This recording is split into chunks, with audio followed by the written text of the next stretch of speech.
নমস্কার বন্ধুরা, নিশিডাক গল্পের আড্ডায় আমি জয়দীপ আরও একবার তোমাদের সবাইকে স্বাগত জানাই। আজকে একটু অন্যরকমভাবে শুরু করছি আড্ডাটা। আচ্ছা হ্যাঁ, তোমরা কিন্তু গল্প শুনছো কিন্তু চ্যানেলটা সাবস্ক্রাইব করছো না। প্লিজ সাবস্ক্রাইবটা করে দিও। কে কোথা থেকে গল্পটা শুনছো কমেন্ট করে জানিও, আর হ্যাঁ, লাইক করতে কিন্তু ভুলো না। তো চলো আর দেরি না করে শুরু করা যাক নিশিডাক গল্পের আড্ডায় আজকের বিশেষ নিবেদন। আচ্ছা, তাহলে তোমার নাম পাবুদা? নট পাবুদা, ওটার সঠিক উচ্চারণ প্রবুদ্ধ। লম্বা গৌরবর্ণ জার্মানটি সামনে একটা টেবিলে বসেছিল। তার একদিকে এক কাপ ব্ল্যাক কফি, পরনে কার্গো প্যান্ট, একটা গোলাপি রঙের টি শার্ট, মাথায় একটা ফিতে ঝোলানো পানামা হ্যাট। তার নাম মিশেল, পেশায় একজন সাংবাদিক। প্রবুদ্ধর টেবিলে জ্যালোফ রাইস আর এগুসি স্যুপ। সেকাল নাইজেরিয়ার একটা হোটেলে ইয়াম খাওয়ার চেষ্টা করেছিল, একদম ভালো লাগেনি। মনে হচ্ছিল আধখানা সেদ্ধ হওয়া পিঠের পিঠে কামড় বসাচ্ছিল। ভাবতে ভাবতে এক ওয়েটার এসে প্রবুদ্ধর দিকে টেবিলে একটা ডিশ রেখে গেল। তার নাম অর্ক স্যুপ। সে জানে না এটাও খেতে পারবে কিনা। আপাতত নাইজেরিয়া সে কাজে এসেছে, কোনো দিশা পাচ্ছে না। তাই এই স্থানের জনপ্রিয় খাবারগুলোতে একটার পর একটা নিজেকে মনোনিবেশ করাচ্ছে। কিন্তু তার মনে শান্তি নেই। মনের গভীরে বেদনার সঞ্চার করে যাচ্ছে শুধু একটাই নাম, রেবেকা। বেশ, নাইজেরিয়া কি কারণে আসা? এসেছি একজনের খোঁজে। সে আজ 2 সপ্তাহ হলো তার হোটেলের ঘর থেকে বেপাত্তা হয়ে গেছে। পেশায় একজন সমাজকর্মী।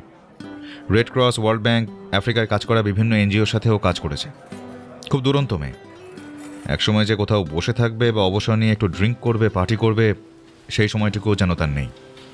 ওর নাম রেবেকা। তোমার মতো ইন্ডিয়ান? ঠিক সেই সময়ে নাইজেরিয়ান পুলিশের একটা সাদা ইনোসেন্ট পেট্রোল কার এসে হোটেলের সামনে লাউঞ্জে এসে দাঁড়ালো।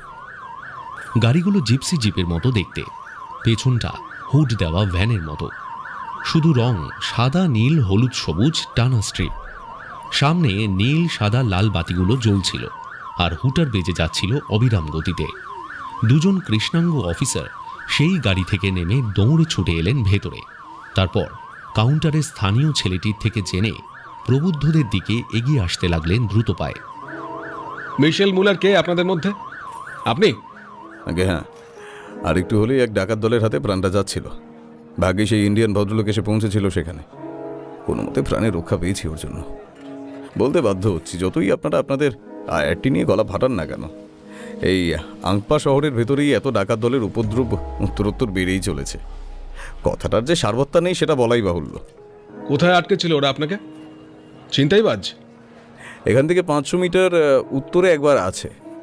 ঘণ্টাখানেক আগে আমি ওখান থেকে বেরিয়ে পাশের গলি দিয়ে হেঁটে হোটেলে ফিরেছিলাম। দুজন বাইরে এসে জিজ্ঞেস করলো আমেরিকান। তা ওদের ভাবগতিক সুবিধা না দেখে মাথা নিচু করে হাঁটা দিই। পরক্ষণেই দেখে একটা বাইক পেছনে এসে দাঁড়িয়েছে আমার পেছনে।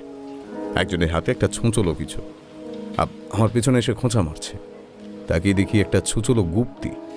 এই ছেলেটি সেটা ধরে রেখেছে তার কুচকুচে কালো মুখের থেকে সাদা দাঁত বাইর করে। হেসে বলল, মানি মানি। ভাবখানা এমন, সে খুব মজা পাচ্ছে আমার ওই অসহায় অবস্থায় দেখে। একবার মনে হলো ধাক্কা মেরে পালাই। তারপর ভাবলাম আমি একা, ওরা 4 জন, পেরে উঠব না। যদি এই যুদ্ধ জিতেও যাই মারাত্মক আহত হব। তখনই দূর থেকে এই সজ্জন আমাকে দেখতে পায়। তার হাতে পিস্তলটা এইদিকে তাক করে হেঁটে আসতে লাগলো। ওর হাতে পিস্তল দেখে ওরা ঘাবড়ে গেল। তারপর ঊর্ধ্বশ্বাসে বাইক নিয়ে চম্পট দিল। আপনি কে? আমি ডক্টর প্রবুদ্ধ সরকার, ইন্ডিয়ান। আমরা একই হোটেলে উঠেছি, এই ব্লু মুন হোটেলটায়। আমি ওকে হোটেলে দেখেছি। যখন দেখলাম অন্ধকার গলিতে ছিনতাই গ্যাংয়ের পাল্লায় পড়েছে, ভাবলাম উদ্ধার করি। পকেটে আর্মস ছিল, তাই কোনো অসুবিধা হয়নি। দেখি কি আছে। প্রবুদ্ধ তার পকেট থেকে একটা ক্রেডিট কার্ড আকৃতির চৌকো বস্তু বের করল। একটু চাপ দিতেই সেটা একটা পিস্তলের আকৃতি ধারণ করল। সেটাকে টেবিলের উপর রেখে বলল, আমি একটা বিপজ্জনক কাজে নাইজেরিয়ায় এসেছি, তাই এটা পারমিশন নিয়েই আমার কাছে রেখেছি। এই ক্রেডিট কার্ড গানের লাইসেন্স আমার কাছে আছে। আপনাদের কোন রুম এই হোটেলের? আমার 202 আর ওর 703। আপনাদের দুজনকেই আমাদের সাথে পুলিশ স্টেশনে যেতে হবে। একটা ক্রাইম অ্যাটেম্প্ট হয়েছে, সেটা নথিবদ্ধ করতে হবে। আচ্ছা, আপনি একটা বিপজ্জনক কাজে এসেছেন বললেন, কি সেটা? আমার বন্ধু রেবেকা পামার আজ সপ্তাহ 2 এই হোটেলের একটি ঘর থেকে নিরুদ্দেশ হয়ে গেছে। আমি ওর সন্ধানেই এসেছি। Rebecca Palmer? নামটা শুনেছি। ব্রিটিশ সিটিজেন কি? ফিল্ম বানাচ্ছিলেন? হ্যাঁ হ্যাঁ, তো কিছু খোঁজ পেলেন নাকি? না না, কেসটা আমার এক কলিগের হাতে এসেছে। ব্রিটিশ হাই কমিশন ওটা নিয়ে আমাদের গভর্নমেন্টকে চাপ দিচ্ছে, ও বলছিল। জটিল কেস, সম্ভবত কিডন্যাপিং। এতদিন আগে হয়েছে, বেঁচে আছে কিনা কে জানে। কি বলছেন আপনি? বেঁচে নেই বলছেন কি করে? আমাদের এই রকম প্রচুর কেস ঘাঁটার অভিজ্ঞতা আছে স্যার। দিন রাত এই কাজ করছি আমরা। নাইজেরিয়া এখন একটা মরক আক্রান্ত দেশ। এই রোগের নাম কিডন্যাপিং। চাকরি নেই, ব্যবসা নেই, রোজগার নেই, লোকে খেতে পাচ্ছে না। দেশটা শেষ করে দিল কিছু দুর্নীতিবাজ রাজনৈতিক নেতা। সাধারণ যুব সমাজ তাই অপরাধের দিকে পা বাড়িয়েছে। একজন দুজন নয়, দিকে দিকে হাজারে হাজারে কিডন্যাপিংয়ে গ্যাং গজিয়ে উঠেছে। সহজ পয়সা কামানোর সুযোগ তো। ওরা জানে যেদিন ধরা খাবে প্রাণ নিয়ে বাড়ি ফিরতে পারবে না। এসব জেনেই ওরা কাজে নামে। ওদের উপায় কি? মাঝে এত বাড়াবাড়ি হয়ে গেল, দেশের রাজা রানী দুজনকেই রাস্তায় গাড়ি থেকে নামিয়ে কিডন্যাপ করলো ওরা। রানীকে বেদম প্রহার করলো আর রাজা প্রাণ দিল ওদের হাতে। নতুন ইউনিট খোলা হলো পুলিশ বিভাগে, IRT, ইন্টেলিজেন্স রিসার্চ টিম। তারা কাজে নেমে চটপট বেশ কয়েকটা বড় বড় গ্যাং ধরলো। দিনে 10টা করে কিডন্যাপিং থেকে কমিয়ে এখন মাসে 1টা, এইরকম সংখ্যায় কমে গেছে। তবু এখনো পুরোপুরি যায়নি। ওদিকে বাচ্চা ছেলেপুলে মাদকের নেশায় অনেকেই এই দিকে ঝুঁকছে। আপনাদের IRTর এই হিসেবে গন্ডগোল আছে, বুঝলেন? তা বলতে পারবো না স্যার। আপনারা বিদেশি সিটিজেন, গণমান্য লোক, অনেক ব্যাপ্ত নজর আপনাদের। তবে আগের থেকে উৎপাত অনেক কমেছে, এটা কিন্তু সত্যি। আচ্ছা, রেবেকা যে বেঁচে নেই সেটার পক্ষে কোনো প্রমাণ কি আপনারা পেয়েছেন? আমার কলিগ ভালো বলতে পারবে এটা। ওর নাম সার্জেন্ট ইকন। চলুন আলাপ করিয়ে দিচ্ছি। আপনারা কি আগে থানায় এসেছেন খোঁজ নিতে? দেখুন, আমি কালকেই সন্ধেবেলা নাইজেরিয়া পৌঁছেছি। আজ সকালে আবুজা গিয়েছিলাম, ব্রিটিশ হাই কমিশনে যোগাযোগ করেছিলাম। ওরা জানিয়েছে ওরা কেসটায় আপডেট দেবে। ওখান থেকেই জানতে পারলাম যে আংপাতে এই হোটেলে রেবেকা উঠেছিল। দুপুরে র্যাশেলের সঙ্গে দেখা হলো, লাঞ্চ করছিল আমার পাশের টেবিলে। বিকেলের দিকে হালকা জ্বর জ্বর লাগছিল, তাই ওষুধ কিনতে বেরিয়েছিলাম। আর তার মধ্যে সন্ধেবেলায় এই কাণ্ড। পুলিশ স্টেশনে যে যাব তার সুযোগ মেলেনি। আচ্ছা চলুন, কাজগুলো তাড়াতাড়ি সেরে নেবেন। তার আগে আপনার রুমে একবার যাব। আপনি যে আর্মস নিয়ে ঘুরছেন তার কাগজপত্র কি আছে দেখাবেন। চলুন। আসুন এইদিকে।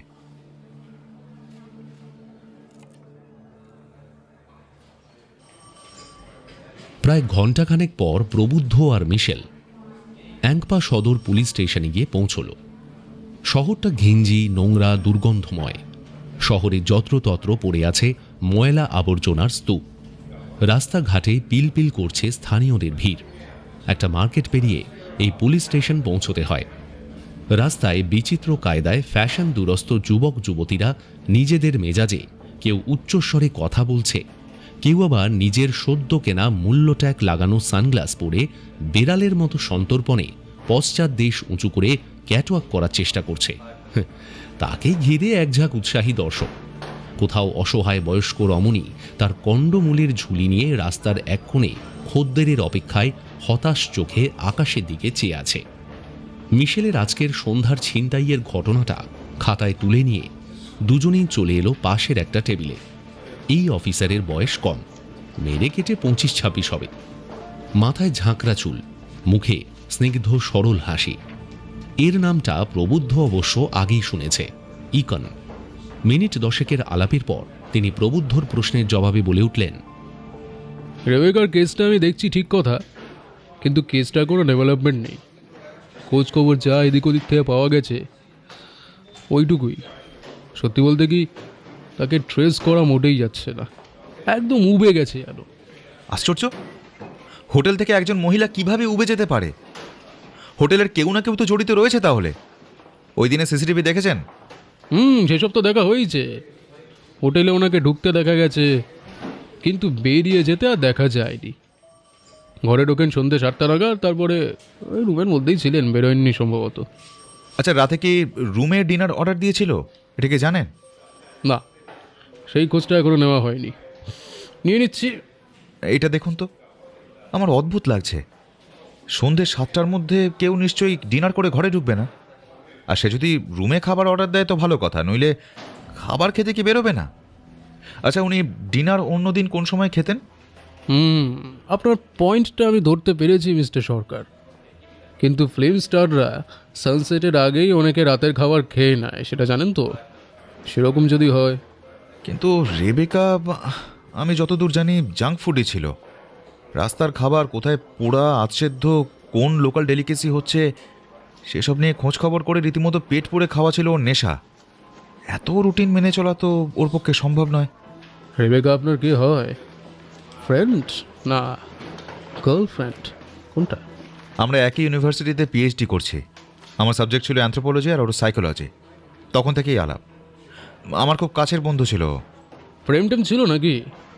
ওদের থেকে এসেছেন বললেন ইন্ডিয়া থেকে, তাই জিজ্ঞেস করছি। আমি ইন্ডিয়ান হলেও কলোরাডো স্টেট ইউনিভার্সিটিতে অ্যানথ্রোপোলজি পড়াই। আমার আসার কারণ, ও নিরুদ্দেশ হওয়ার আগে আমায় একটা মেল করেছিল। বলছিল, যদি আমি কখনো হারিয়ে যাই, তোমার একটা জিনিস আমার কাছে রাখা আছে, পারলে নিয়ে যেও। পরদিন আমি ওকে ফোন করি। আমার ফোন পেয়ে অনেকক্ষণ ধরে ও হাসলো, তারপর বলল, তুমি আমায় মনে রাখবে আমি ভাবিনি প্রফেসর। সত্যি দারুণ লাগছে আজ। আমার কথা কেউ মনে রেখেছে। কখনো কখনো মনে হয় কিছু সময় যদি একসাথে কাটানো যেত কি ভালো হতো। তারপর মরে গেলেও মনের মধ্যে কোনো খেদ থাকতো না। প্রফেসর, আমি শুনেছি প্রাচ্যের দেশের লোকেরা নাকি প্লেটনিক লাভে বিশ্বাস করে। তুমি করো? সঠিক বলতে পারবো না। নিজের সম্পর্কে ধারণা আমার স্বচ্ছ নয়, বোধহয় করিও না। এটা ডাহা মিথ্যে বললে প্রফেসর। আচ্ছা, এত বছর কেটে গেল, বিয়ে করনি কেন? তোমার জন্য অপেক্ষায় নিশ্চয়ই নয়, এটা তুমি শিওর থাকতে পারো। বিয়ে করার দরকার আছে সেটা কখনো মনেই হয়নি। সবাই কি আর একরকম হয়? তা হয় না প্রফেসর। আমার মেল পেয়েছো তো? আসবে তো আমি হারিয়ে গেলে? হঠাৎ তোমার এইরকম কেন মনে হচ্ছে রেবেকা? আমি এখন যে কাজটা করছি তাতে খুব ঝুঁকি। কখনো কখনো মনে হয় হয়তো আমায় মেরে কেউ আমার লাশ পাতালের তলায় পাঠিয়ে দেবে। সেটা করলে তো আমাদের গল্পটা অসম্পূর্ণ থেকে যাবে, তাই না প্রফেসর? তাই তোমাকে একবার ডাকছিলাম। এই, তুমি কি কাজ করছো বলো তো? এত বিপজ্জনক কাজ করা দরকারই বা কি? নাইজেরিয়ায় তেল কোম্পানির ব্যবসা ক্রমশ কমে আসছে। একটা মার্কেট তৈরি হয়েছিল, সেটা এখন ধ্বংসের মুখে। আমার ডকুমেন্টারি ফিল্মটা তার উপরেই তৈরি। এই রিপোর্ট আমি বানাচ্ছি একটা এনজিওর হয়ে। ওরা ওয়ার্ল্ড ব্যাংকে ওটা জমা দেবে।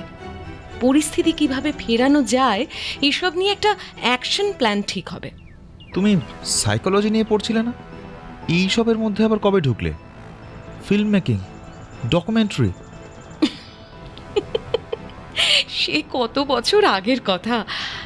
আরে, জীবন নদীর মতন, গতিপথ পাল্টায়, নইলে বুকে চড়া জমে সেই নদী বুঝে যায়, বুঝেছো? হ্যাঁ, কিছুটা। তা তোমাদের কোম্পানি তোমাকে সিকিউরিটি দিচ্ছে না কেন? তোমার সাথে টিম আছে তো, নাকি একাই লাফালাফি করে বেড়াচ্ছ? আরে, আমাদের টিম আছে। ক্যামেরাম্যান, লাইটম্যান, বাক্স প্যাটরা মাথায় নিয়ে ঘুরে বেড়ানোর নাইজেরিয়ান কুলি আছে দুজন। এত কিছু থাকতে আমার আবার নিরাপত্তা লাগে নাকি? হ্যাঁ, কিছুটা তো আছেই, যেটা খুব সাংঘাতিক, যার জন্য তুমি আমাকে মেল করেছো।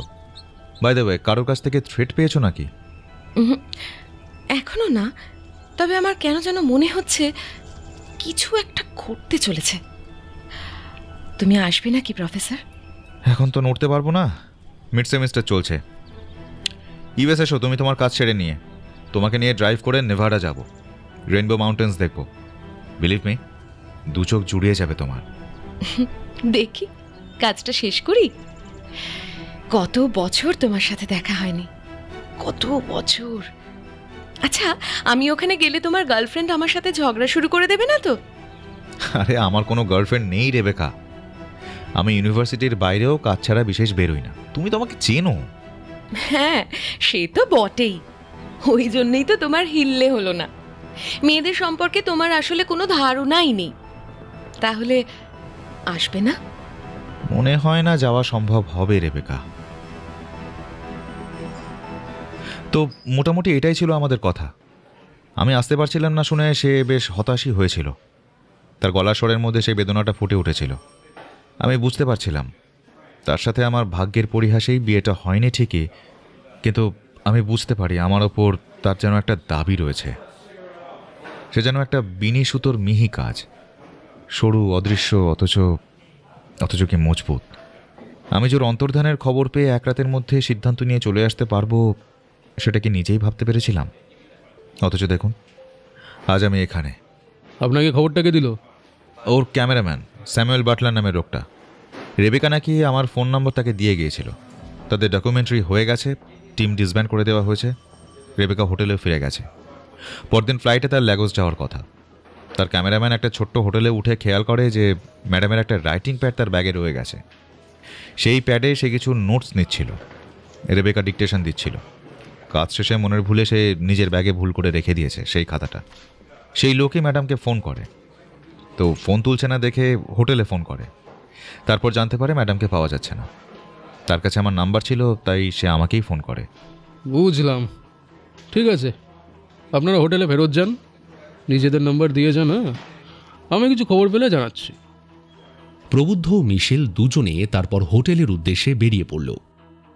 রাস্তায় হাঁটতে হাঁটতে একটা মার্কেট দেখে মিশেল দাঁড়িয়ে পড়ে বলল, চলুন গার্মেন্টস দেখি, আসবেন? চলুন।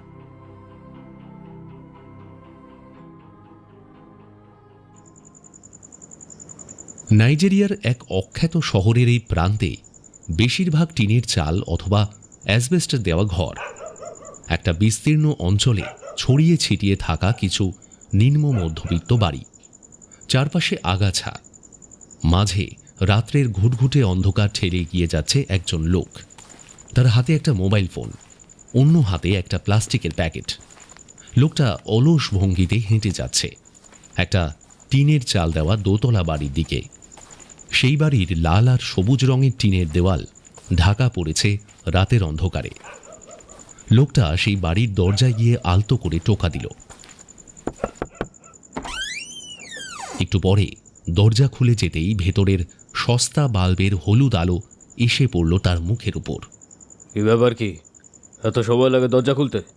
আরে রুকো তো আবি, সবসময় অত তাড়াহুড়ো করলে চলে নাকি?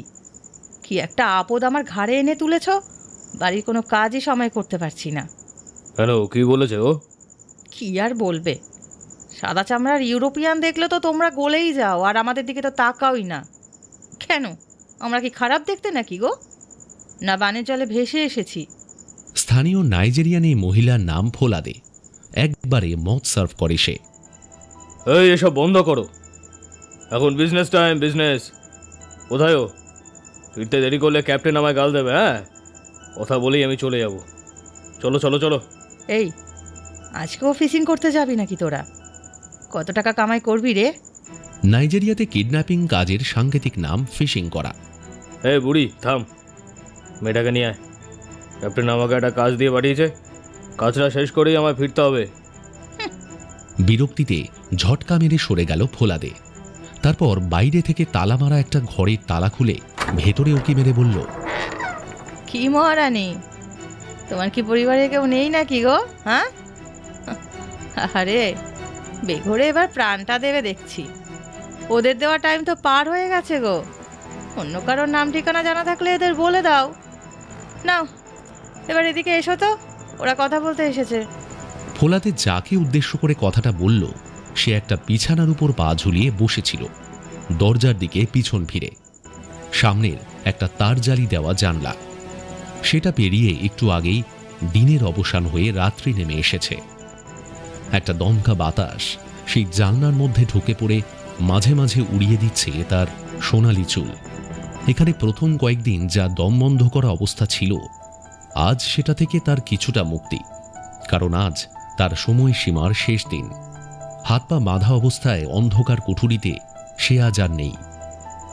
আজ যেহেতু একটা হেস্তনেস্ত হবে, তাই আজ তাকে এই জানলা দেওয়া ঘর দেওয়া হয়েছে। হয়তো মৃত্যু পথযাত্রীর প্রতি এটাই রেবেলদের শেষ উপহার। সে উঠে পড়ে ঘরের বাইরে বেরিয়ে এলো। হাতে পায়ে অসহ্য ব্যথা। হাত পা যেভাবে বেঁধেছিল ওরা, মনে হচ্ছিল যেন সব ভেঙে দুমড়ে মুচড়ে যাবে। তার উপর প্রত্যেক মুহূর্তে হিংস্র লোলুপ কিছু মুখ তার মুখটা তুলে তুলে দেখছিল। হো হো করে হাসছিল তাকে কিডন্যাপ করার পর। তখনই কেউ একজন এসে ওদেরকে ঠেলে সরিয়ে দেয়। সেই মনে হয় এদের পান্ডা। এখনো পর্যন্ত সে সুস্থ অবস্থায় টিকে আছে, বিশ্বাসই হয় না তার। বলো লেডি, তোমার দেশের তো কেউ যোগাযোগ করলো না, তাহলে টাকাটা কে দেবে? তোমার কি হবে? তোমাদের তোমাদের সর্দারের সাথে একবার কথা বলা যায়? কেন? দেখো, আমি আমি নাইজেরিয়ায় এসেছি যাতে এই দেশের মানুষের ভালো হয়। তোমাদের সমস্যার কথা আমরা ইন্টারন্যাশনাল কমিউনিটির কাছে তুলে ধরবো, তাতে কিছু একটা যদি সমাধানের পথ বেরোয়। অনেক সংস্থা আছে যারা এসব নিয়ে কাজ করে। আমাকে ওই টিমের একজন সদস্য ভাবতে পারো। একজন একা নিঃসঙ্গ মেয়েকে মেরে আর কি পাবে? সব সাদা চামড়াদের আমি বিশ্বাস করি না। বেলজিয়ান প্রভুরা কঙ্গোর পিগমিদের কি দশা করেছিল সবাই জানে। আর নইলে নিজেদের রাবারের খেতে উৎপাদন কম হলে অঙ্গহানি করে কুকুর বিড়ালের মতো জীবন উপহার দিয়েছিল। এই দেশে ব্রিটিশরা ওই একই ধান্দা এসেছিল। তোমরা আমাদের থেকে অনেক বড় ডাকাত।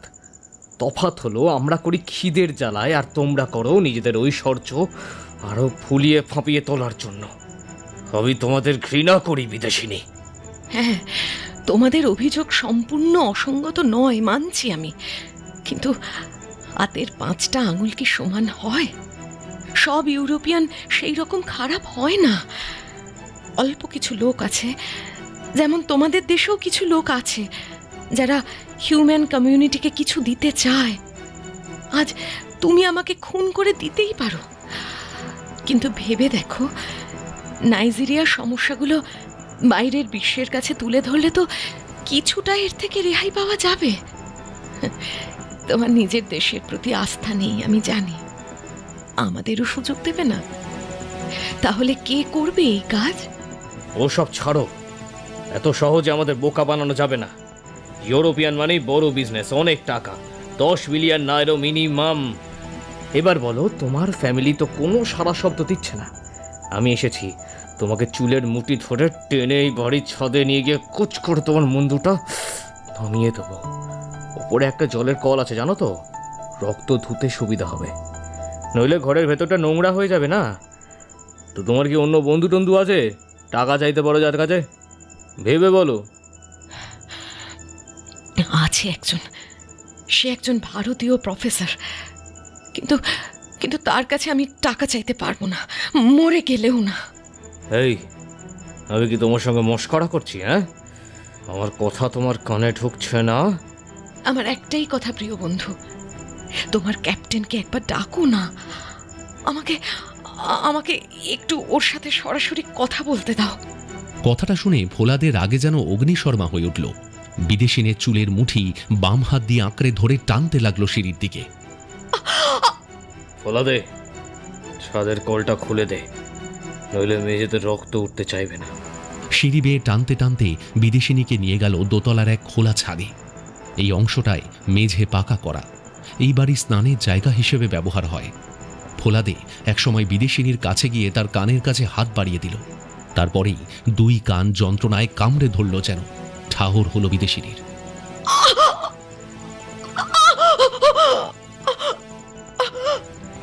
সে ঘাড় ঘুরিয়ে দেখল ফোলাদে তার কানের ঝুমকোগুলো খুলে নিয়ে নিজের কানে পড়ছে। এসব নিয়ে আর কি হবে? সব তো রক্তে মাখামাখি হয়ে যাবে এবার। এই, তুই দাঁড়িয়ে দাঁড়িয়ে এসব দেখবি? যাবালা, পরে আসবি। ওর হাত পাগুলো বেঁধে দেখালি। এই আমি দেখবো। মুন্ডু কাটা দেখতে আমার কি যে ভালো লাগে, তার উপর আবার ইউরোপিয়ান। কি গাল ভরা নাম, রেবেকা পামার। ওর সব জিনিস কিন্তু তোরা ফেরত চাইবি না, হারামিগুলো। ও সব আমার।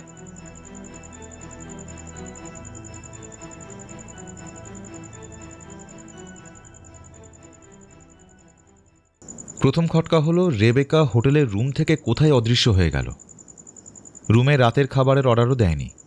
2 নম্বর, ওর ক্যামেরাম্যান বলছে রেবেকার নোটসের ডায়েরি ওর কাছে রয়ে গেছিল, সেটা ফেরত দেবার জন্য ফোন করেছে হোটেলে। আর সেখান থেকে জানতে পারে তার কিডন্যাপিং হয়েছে। তখন সে রেবেকার দেওয়া নম্বরে, মানে আমার নম্বরে ফোন করে। এদিকে রেবেকা আমাকে ফোন করে বলল ওর কিছু একটা বিপদ হতে পারে। তাহলে কি রেবেকার চেনা জানা কোনো লোক ওর কিডন্যাপিংয়ের সঙ্গে যুক্ত? হোটেলের ওর ঘরে বসে ও আর মিশেল কথা বলছিল। প্রশ্নগুলো তুমি ভালোই করেছো বাবুদা। একটা কথা সকালে বলতে এলাম, আমি ভেবেছি কালকের ঘটনার কৃতজ্ঞতা স্বরূপ আমি ঠিক করেছি আমার ব্যস্ত সফরসূচির মধ্যেও রেবেকাকে সন্ধান করে দেওয়ার জন্য তোমাকে আমি সাহায্য করব। শুধু তাই নয়, সাংবাদিক হওয়ার দৌলতে আমার বেশ কিছু চেনা জানা আছে এখানকার প্রশাসন, ইন্টেলিজেন্সের সঙ্গে। আমার ধারণা তোমার রেবেকাকে খুঁজে বের করতে খুব একটা অসুবিধা হবে না। তোমার এই সৌজন্য প্রদর্শনের জন্য অনেক ধন্যবাদ মিশেল, কিন্তু আমি চাই না আমার বা রেবেকার জন্য আর কেউ বিপদে পড়ুক। এটা খুব ঝুঁকির কাজ, তুমি এর থেকে দূরেই থাকো। যা হয় আমি বুঝে নেব। ওসব খেলো ভণ্ডামি ছাড়ো প্রফেসর, দিন চারেক আমি তোমাকে দিতেই পারবো, তারপর আমি কেটে পড়বো। আমার মিডিয়া হাউসের একটা ইভেন্ট আছে অস্ট্রিয়াতে, আমাকে থাকতেই হবে। তা কিভাবে এগোবে ঠিক করেছো? এই পুলিশ অফিসার ইকনকে তোমার কেমন মনে হলো?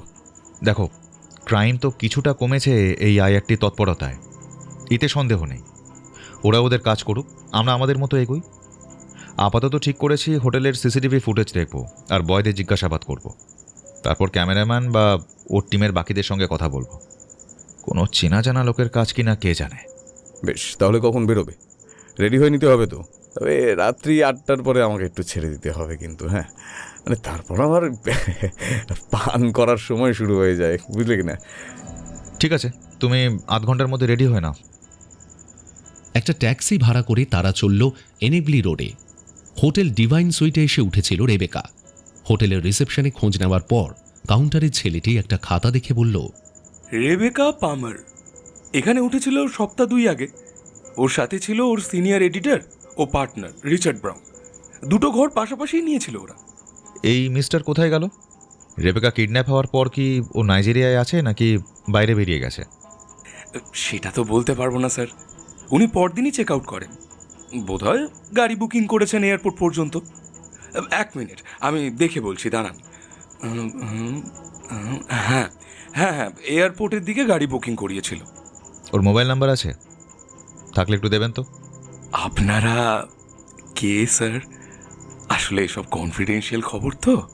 আমি রেবেকার বন্ধু, একটু সহযোগিতা করো ব্রাদার। আমরা ওকে খুঁজে বার করবো বলেই এ দেশে এসেছি। বলেই প্রবুদ্ধ একটা ডলারের নোট বের করে হাতের মুঠোর মধ্যে পাকিয়ে ধরল। একটু বসুন স্যার, এইদিকে। আর কি কি খবর লাগবে আপনাদের? সিসিটিভি ফুটেজ লাগবে। এছাড়া ওই রাতে যে বয় ওই ঘরের দায়িত্বে ছিল তার সঙ্গে একটু কথা বলার দরকার। ব্যবস্থা করা যাবে তো? নাইজেরিয়াতে টাকা খরচ করলে কি না হয় স্যার, সব পাওয়া যাবে, সব। এই স্যার, আপনারা কোন হোটেলে উঠেছেন? যেটা চেয়েছি তার ব্যবস্থা করো, আমাদের হাতে সময় নেই। সিসিটিভি ফুটেজ পাওয়া গেল, তবে সময় লাগলো। সেই রাতের ফুটেজ বের করতে সময় লাগলো প্রায় আধ ঘন্টা। সেই ফুটেজ দেখতে দেখতে একসময় দেখা গেল রেবেকা হোটেলে ঢুকছে, তারপর আস্তে আস্তে ঘরে ঢুকে যাচ্ছে।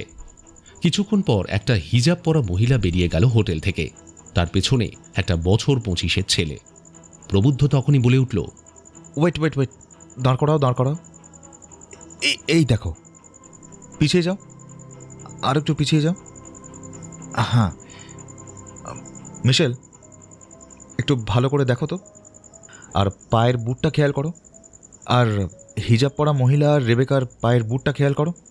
কি তো মনে হচ্ছে প্রফেসর, কি আশ্চর্য, কিন্তু পিছনের ছেলেটাকে সেটাই তো বুঝতে পারছি না। তোমরা একে চেনো? না স্যার। তার মানে হলো সম্ভবত রেবেকা নিজে থেকেই বেরিয়েছে, কিন্তু হিজাব নেওয়ার মানে হচ্ছে গোপনে কারোর সঙ্গে দেখা করতে যাচ্ছে। আচ্ছা, ওর সিনিয়র এডিটর কোথায়?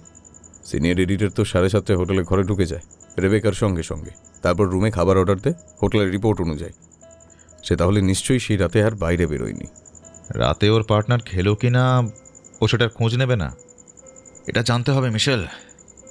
খটকা 3, যদি পার্টনার রাতে না ফেরে সে নিশ্চয়ই রাতেই খবর দেবে হোটেলে। আচ্ছা, আপনারা কিভাবে জানতে পারেন যে রেবেকা ঘরে নেই, কিডন্যাপ হয়েছে? সকালে তো বয় এসে রুমে ব্রেকফাস্ট দিতে গিয়ে দেখে যে রুমটা লক করা, তারই সন্দেহ হয়। রিসেপশন থেকে চাবি নিয়ে রুমে দেখা যায় যে ওনার ল্যাপটপ চলছে, চার্জে বসানো। রুমেই ম্যাডাম ডিনার কিনে এনেছিলেন, তার প্যাকেটে পড়ে আছে, খাওয়া হয়নি। ওর ম্যানেজার তখনই বেরিয়ে আসে। সে তো পুরো হতভম্ব হয়ে যায় শুনে। পুলিশে খবর দেওয়া হয় সাথে সাথে।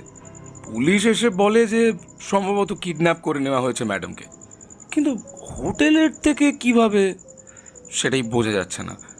পরদিন ওই মিস্টার ব্রাউন চেক আউট করেন তড়িঘড়ি, বললেন নাকি নাইজেরিয়ায় আর থাকা যাবে না, ডাকাতি কিডন্যাপিং লেগেই থাকে এখানে। খুব ভীতই লাগছিল তাকে। আচ্ছা, ওই রুমের বয়টিকে একবার ডাকুন তো। রিসেপশনের ছেলেটা ফোনের রুম বয়কে ডাকলো। সেই ছেলেটি এবার প্রবুদ্ধদের পেছনে এসে দাঁড়ালো। তাকে দেখে রিসেপশনের ছেলেটি বলল, ওর নাম আব্দুল্লাহ। ওই প্রথমে ঘরে গিয়ে দেখতে পায় যে রুমটা লক করা। প্রবুদ্ধ ছেলেটির দিকে তাকালো। লম্বাটে রোগা গড়নের একটি ছেলে, মাথার সামান্য কোঁকড়ানো চুল, ছোট্ট একটা দাড়ি রেখেছে সে। সম্ভবত তার কারণ ধর্মীয় মনে হলো প্রবুদ্ধর। দুটো প্রশ্ন আছে তোমার কাছে। এক, ম্যাডামকে দেখে কিছু অস্বাভাবিক লাগছিল কি? কারোর সাথে ঝগড়া হয়েছিল ম্যাডামের? আর দুই, ওই টিভির ছেলেটিকে তুমি কি চেনো? না স্যার, চিনি না। ম্যাডামের ব্যাপারে আমি আর কিছুই জানি না। আচ্ছা বেশ, ঠিক আছে, তুমি যাও। হোটেল থেকে বেরিয়ে এসে প্রবুদ্ধ একটা রাস্তার ওপরে একটা কোল্ড ড্রিঙ্কস কিনে নিয়ে ছিপি খুলতে খুলতে বলল, দু একটা তথ্য হাতে আসলেও এখন আসল লোকদের থেকে আমরা অনেক দূরে। দেখি ওর সিনিয়র এডিটর আর ক্যামেরাম্যানকে জিজ্ঞাসা করে যদি কিছু পাওয়া যায়। সিনিয়র এডিটর রিচার্ড ব্রাউনকে প্রথমবারই ফোনে পাওয়া গেল। সে প্রবুদ্ধর ব্যাপার শুনে খুব উৎসাহিত হয়ে বলল, আপনি রেবেকাকে খুঁজে বার করবেন? সিরিয়াসলি? দেশটার নাম জানেন তো? নাইজেরিয়া। এখানে প্রতিটা অলিতে গলিতে অ্যান্টি সোশ্যাল থাকে। কতগুলো জাতি এখানে জানেন? জানি, প্রায় 260। আপনি এই দেশের ব্যাপারে এতটাই নিরাশ হয়ে পড়েছেন? অথচ দেখুন, রেবেকা এই দেশকেই নির্বাচন করেছিল ওর সামাজিক কাজের জন্য। পাগলামি পাগলামি, সির্ফ পাগলামি। মাথাটা খারাপ হয়ে গেছে। বড়লোক বাপের বিগড়ে যাওয়া মেয়ে, আর কি বলবো বলুন তো। যাক, সে মনে হয় অপহৃত হয়েছে। এই ব্যাপারে আপনি কিছু আলোকপাত করতে পারবেন? ওরা 10 মিলিয়ন নাইরো দাবি করেছিল। টাকাটা যে নেহাত ছ্যাবলামি নয় সেটা একটা ছোট্ট বাচ্চাও তো বলতে পারে, তাই না? 1 মিলিয়ন হলে তবুও হয়তো হতো। বুড়ো দিল না করে, আর কি করবে? বুড়ো বলতে কাকে বোঝাচ্ছেন একটু জানতে পারি? বুড়ো আর কে? The old man. ওর বাপ টমাস পামার। একে তো ওর সৎ বাপ, তারপরে রেবেকার মা মারা গেছে, বছর 10 হয়ে গেল। এই বয়সে বুড়ো আবার একটা বিয়ে করেছে। দুটো আবার বাচ্চাও আছে নাকি সেই পক্ষের। স্ট্যামিনা। তার পক্ষে 10 মিলিয়ন নাইরো দেওয়া কোনো মতেই সম্ভব নয়। সেটা আমি গোড়া থেকেই জানতাম, জানেন।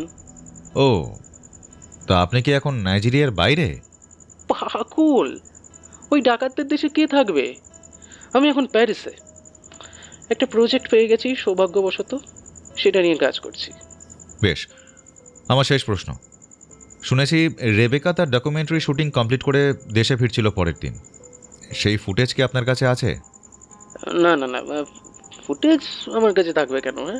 সে তো রেবেকার কাছেই ছিল, ও আমার কাছে নেই। আপনাদের গ্রুপে কে কে ছিল ঠিক বলতে পারবেন?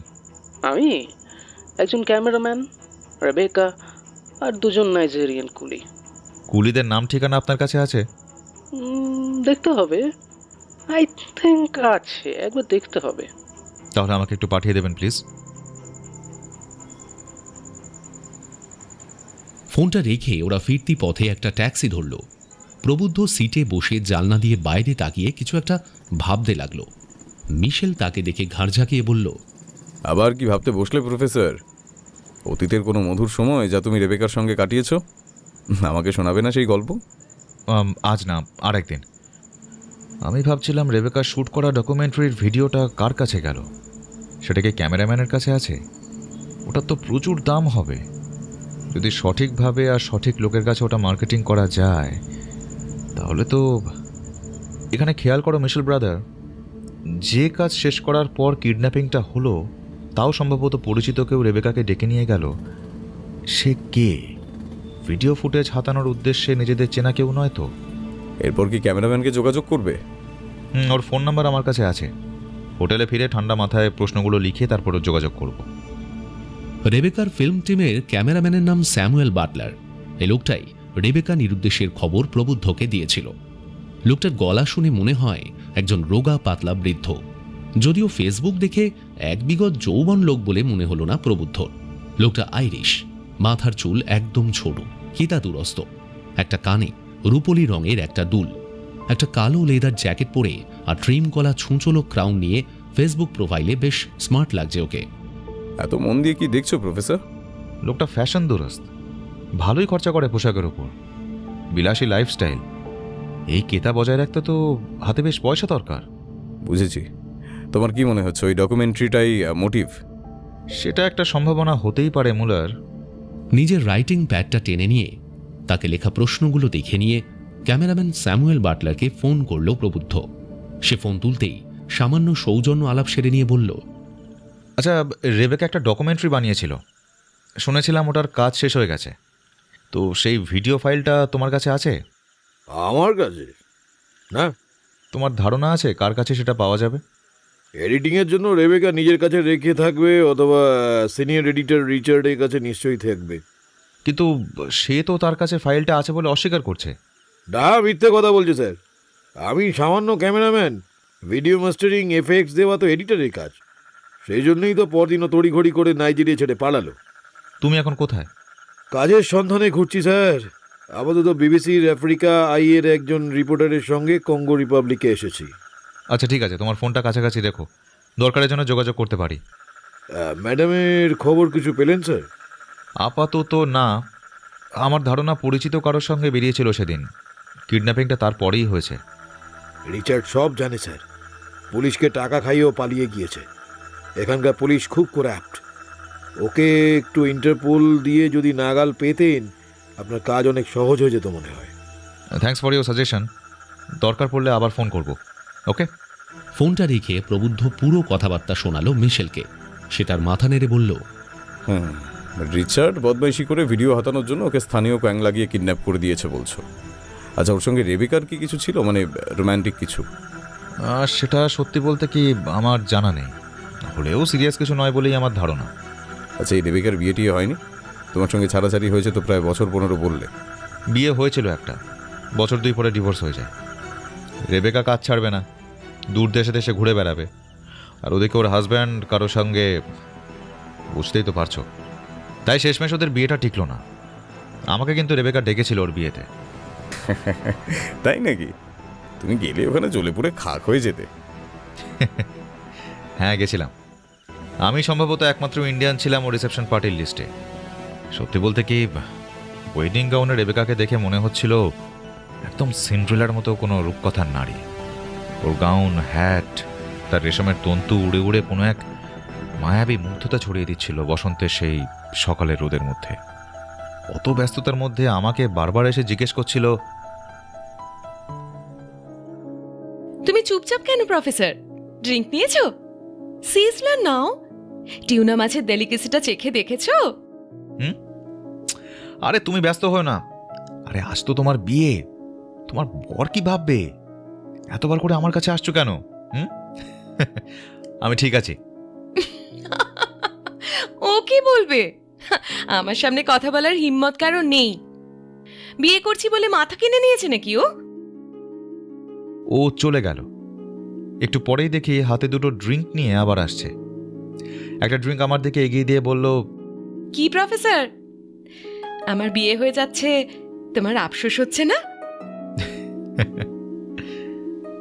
তোমায় এই রূপে দেখে তো একটু অবাক হচ্ছি। কি আর করা যাবে বলো? বুকে বেদনা নিয়ে আমি কবিতা লিখবো না হয়? অনেক বয়স হয়ে গেলে নিজের অজান্তে সেই কবিতার বই কোনোদিন বইয়ের দেরাজ থেকে বের করে নিয়ে অবাক হয়ে পড়ব। আর তোমার কথা মনে পড়বে, মনে পড়বে তোমার সাথে আমার একদিন বিয়ে হওয়ার কথা ছিল। তুমি ড্যাডির দেওয়া শর্তে রাজি হলে বিয়েটা আমার কিন্তু তোমার সাথেই হতো। ড্যাডির দেওয়া শর্ত? ব্যাপারটা কি? আরে আমরা তো একই কলেজে আর একই ইউনিভার্সিটিতে ছিলাম, শুধু ডিপার্টমেন্ট আলাদা। আমি ওকে পছন্দ করতাম, সেও আমার কলেজের ডিবেটের বক্তৃতা শুনে আমার প্রতি অনুরক্ত হয়ে পড়ে। একজন বান্ধবীর মাধ্যমে আমাদের আলাপ হয়, তারপর আস্তে আস্তে সেই আলাপ আরও গভীর হয়। কলেজের পর সে ইউরোপ ফিরে যায়, সেখানে একটা ছোট্ট কলেজে ফ্যাকাল্টি হিসেবে ঢুকে পড়ে, আর আমি ইন্ডিয়া চলে আসি।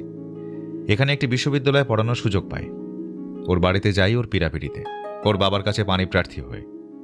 ওদের পরিবার যে গোড়া ক্যাথলিক সেটা আমি শুনেছিলাম, তবে বুড়ো যে ওই বেয়ারে একটা শর্ত রাখবে আমার সামনে সেটা আমি ভাবতেই পারিনি। তার দাবি ছিল আমাকে ইউরোপে আসতে হবে, ইন্ডিয়ান সিটিজেনশিপ ছাড়তে হবে, আর নিজের ধর্ম ছেড়ে খ্রিস্টান হতে হবে। কারণ রেবেকা ওর একমাত্র মেয়ে। ওদের পরিবারের নিয়মিত চার্চে যাওয়ার একটা 200 বছরের ইতিহাস আছে। বাড়ির সামনেই চার্চ, রেবেকার কাকারা অনেকেই পাদ্রী, তাই এই শর্ত। তো আমি তো দেশ ছেড়ে যেতে রাজি হলাম না, বিশেষ করে আমার মা তখনও জীবিত, আর আমি তার একমাত্র সম্বল। মাকে একলা ফেলে এইভাবে নিজের দেশ ধর্ম ত্যাগ করে, না, এইসব অন্যায় আবদার মেনে নেওয়া যায় না কখনোই। হয়তো আমার মানসিকতা পুরনো আর বাসি লাগতে পারে তোমার মুলার, কিন্তু বিশ্বাস করো, আমার সিদ্ধান্ত নিয়ে আজও আমি আফসোস করি না। ব্যাস, আমাদের সম্পর্কটা ঠিক এইভাবেই আর ঠিক দাঁড়ালো না। তবে রেবেকা আমাকে বুঝতে পেরেছিল। বছরখানেক পর একবার ফোন করে বলেছিল ওর ড্যাডির কথায় ও খুব লজ্জিত। তবে কোনো মেয়েই নিজের বাপের নিন্দে শুনতে পারে না, সেও ব্যতিক্রম নয়। শুধু বলল, চিরকাল ওই অন্ধকার দেশে বসে থাকবে? তুমি কি করতে বিদেশে এসেছো তাহলে? অর্থ আর যশ কামাই করতে? আমার দেশ মোটেই অন্ধকার দেশ নয় রেবেকা। তুমি কোনোদিন ইন্ডিয়া যাওনি, সেই জন্যই তোমার এই ধারণা। বিশ্বের প্রায় সব আধুনিক সুযোগ সুবিধা সেখানে পাওয়া যায়। পৃথিবীর বৃহত্তম গণতন্ত্র আমার দেশ, সবচেয়ে প্রাচীন সভ্যতার জনক। সোপেনহায়ারের মতো প্রবাদপ্রতিম দার্শনিক উপনিষদের ভক্ত ছিলেন। প্রথম পারমাণবিক পরীক্ষার সময় তার রুদ্ররূপ দেখে ওপেনহাইমার গীতার শ্লোক আউড়েছিলেন। তোমাদের সমাজে কি তুমি উপাসক হতে পারবে? আমাদের এখানে তো সবাই পারে। দেখো, কেউ যদি সন্ন্যাস নেয় তাহলে সামাজিক বিধিনিয়মের বাইরে চলে যায়। সেক্ষেত্রে অবশ্যই নিজের মতো উপাসনা করতে পারবে। আধ্যাত্মিক মার্গে আমাদের কোনো বিধিনিষেধ নেই, সামাজিক মার্গে আছে, সেটা অস্বীকার করছি না। আমাদের ধর্মের নানা সময়ে নানা সভ্যতা জাতির হাত ধরে নানান আচার ব্যবহার এসেছে। কুসংস্কার, অন্ধবিশ্বাস, এগুলো সমাজে ঢুকে পড়েছে। তাই তো যুগে যুগে সংস্কারকরা এসেছেন। দেখো, আমি দাবি করছি না যে সব দিক থেকে আমরা ত্রুটিমুক্ত, তবে আমি এটাকে বড় ভালোবাসি, জানো তো।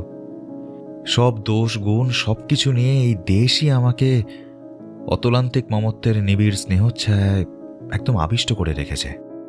বড় কাব্যিক তুমি, প্র্যাকটিক্যাল নও।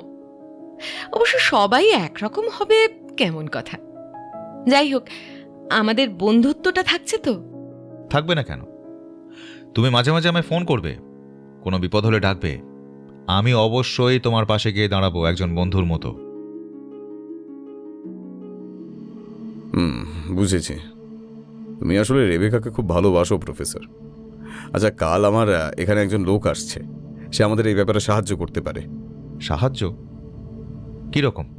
এক স্থানীয় কিডন্যাপিং গ্যাংয়ের সঙ্গে ওর কন্ট্যাক্ট আছে। $500 চাইছে। ওই টাকাটা পেলে আমাদের ওর ডেরায় নিয়ে যাবে। আমি একটা টোপ দিয়েছি, মনে হচ্ছে কাজটা হয়ে যাবে। বুঝলাম না। টাকাটা না হয় ম্যানেজ হয়ে যাবে, কিন্তু টোপটা কি? আমাদের সঙ্গে ওরা কথা বলবেই বা কেন? তুমি ভুলে যাচ্ছ আমি একজন সাংবাদিক, ওর ইন্টারভিউ নেব। ও বিখ্যাত হয়ে যাবে এই টোপ দিয়েছি।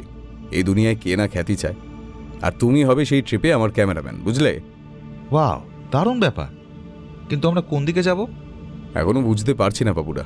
আমার সোর্স আমাদের নিয়ে যাবে ওর কাছে।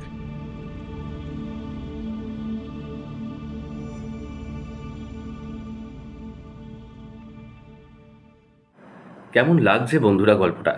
কমেন্ট করে কিন্তু অবশ্যই জানাবে। ভালো লাগলে কিন্তু সাবস্ক্রাইব করতে ভুলবে না। তো চলো গল্পটা শেষ করা যাক। আপনারা ভয় পাবেন না তো?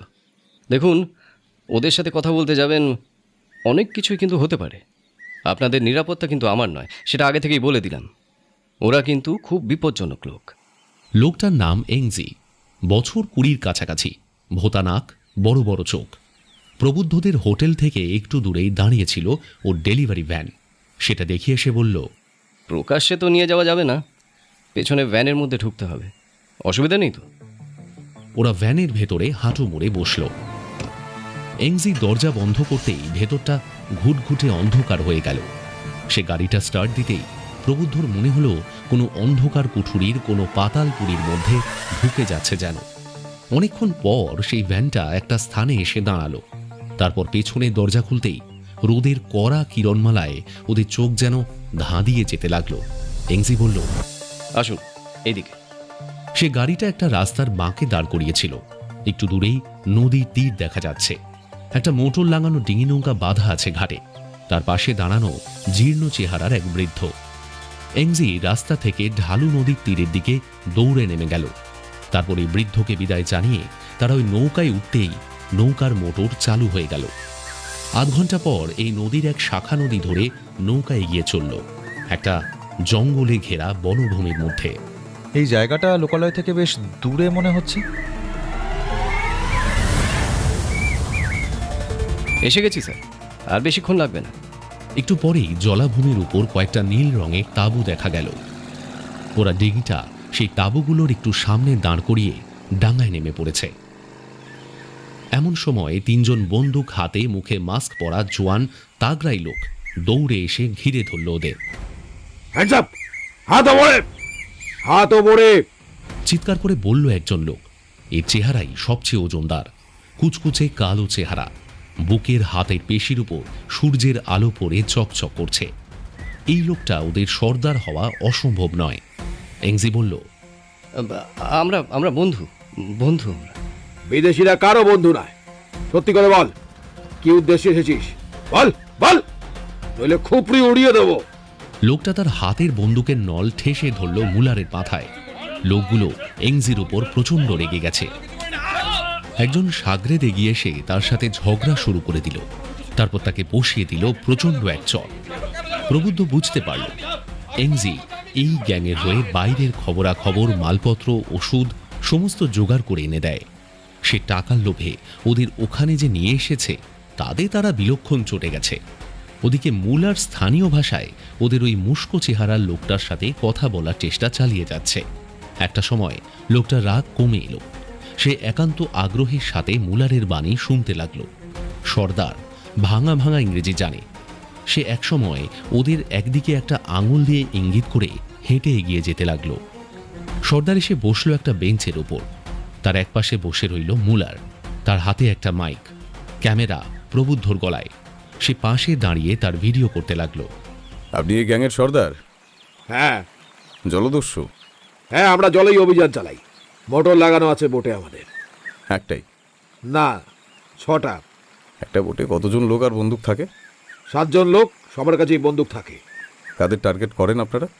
বিদেশি যারা তেল রিফাইনারিতে কাজ করে। একটা রিফাইনারিতে প্রায় 150-র উপর লোক থাকে, বেশিরভাগই বিদেশি।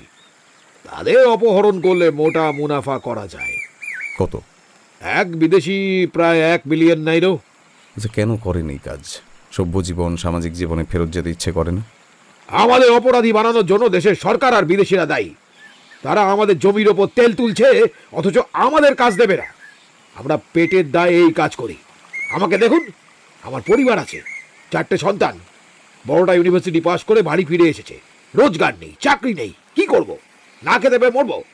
পরিবারকে কি খাওয়াবো? এই করা ছাড়া আমাদের আর উপায় কি? অন্য ব্যবসা করা যায় না? যেমন মাছ ধরা?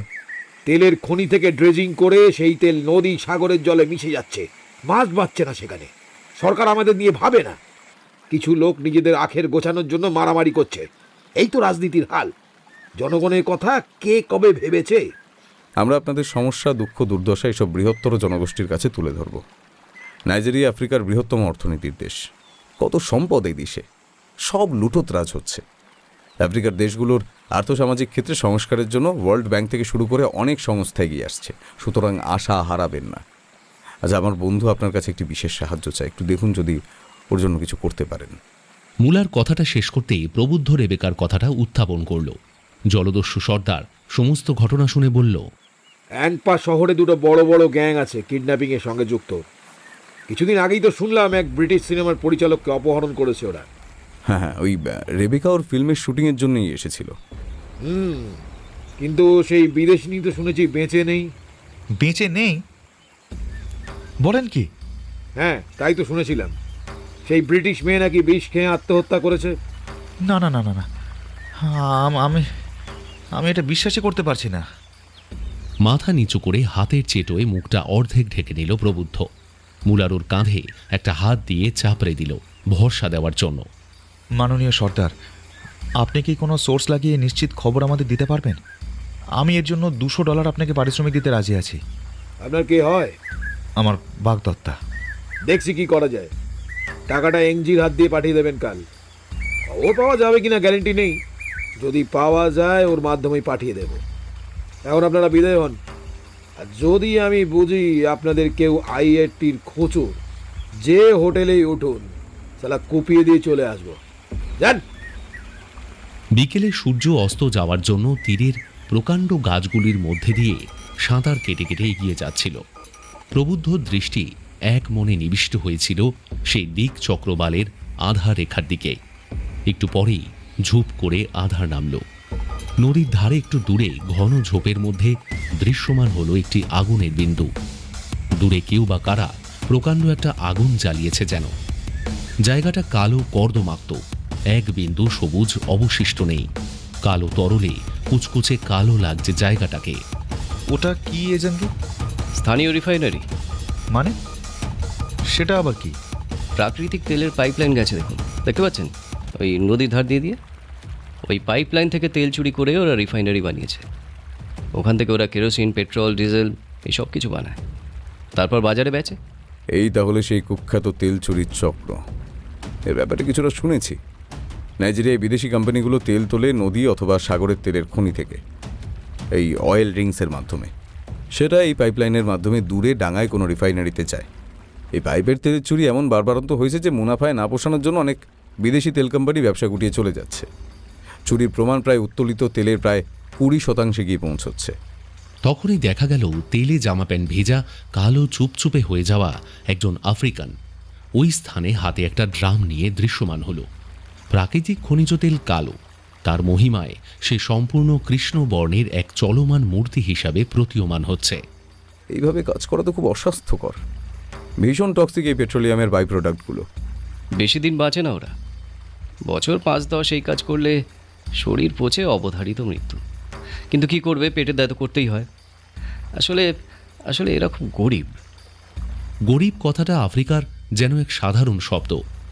নাইজেরিয়া আফ্রিকার সবচেয়ে বড় অর্থনীতি হওয়া সত্ত্বেও এই দেশের 60% লোকের রোজগার দৈনিক $1 কম। 1960 সালে ব্রিটিশদের থেকে স্বাধীনতার পর প্রায় 3 শতক একের পর এক সামরিক স্বৈরতান্ত্রিক শাসনে ছিল।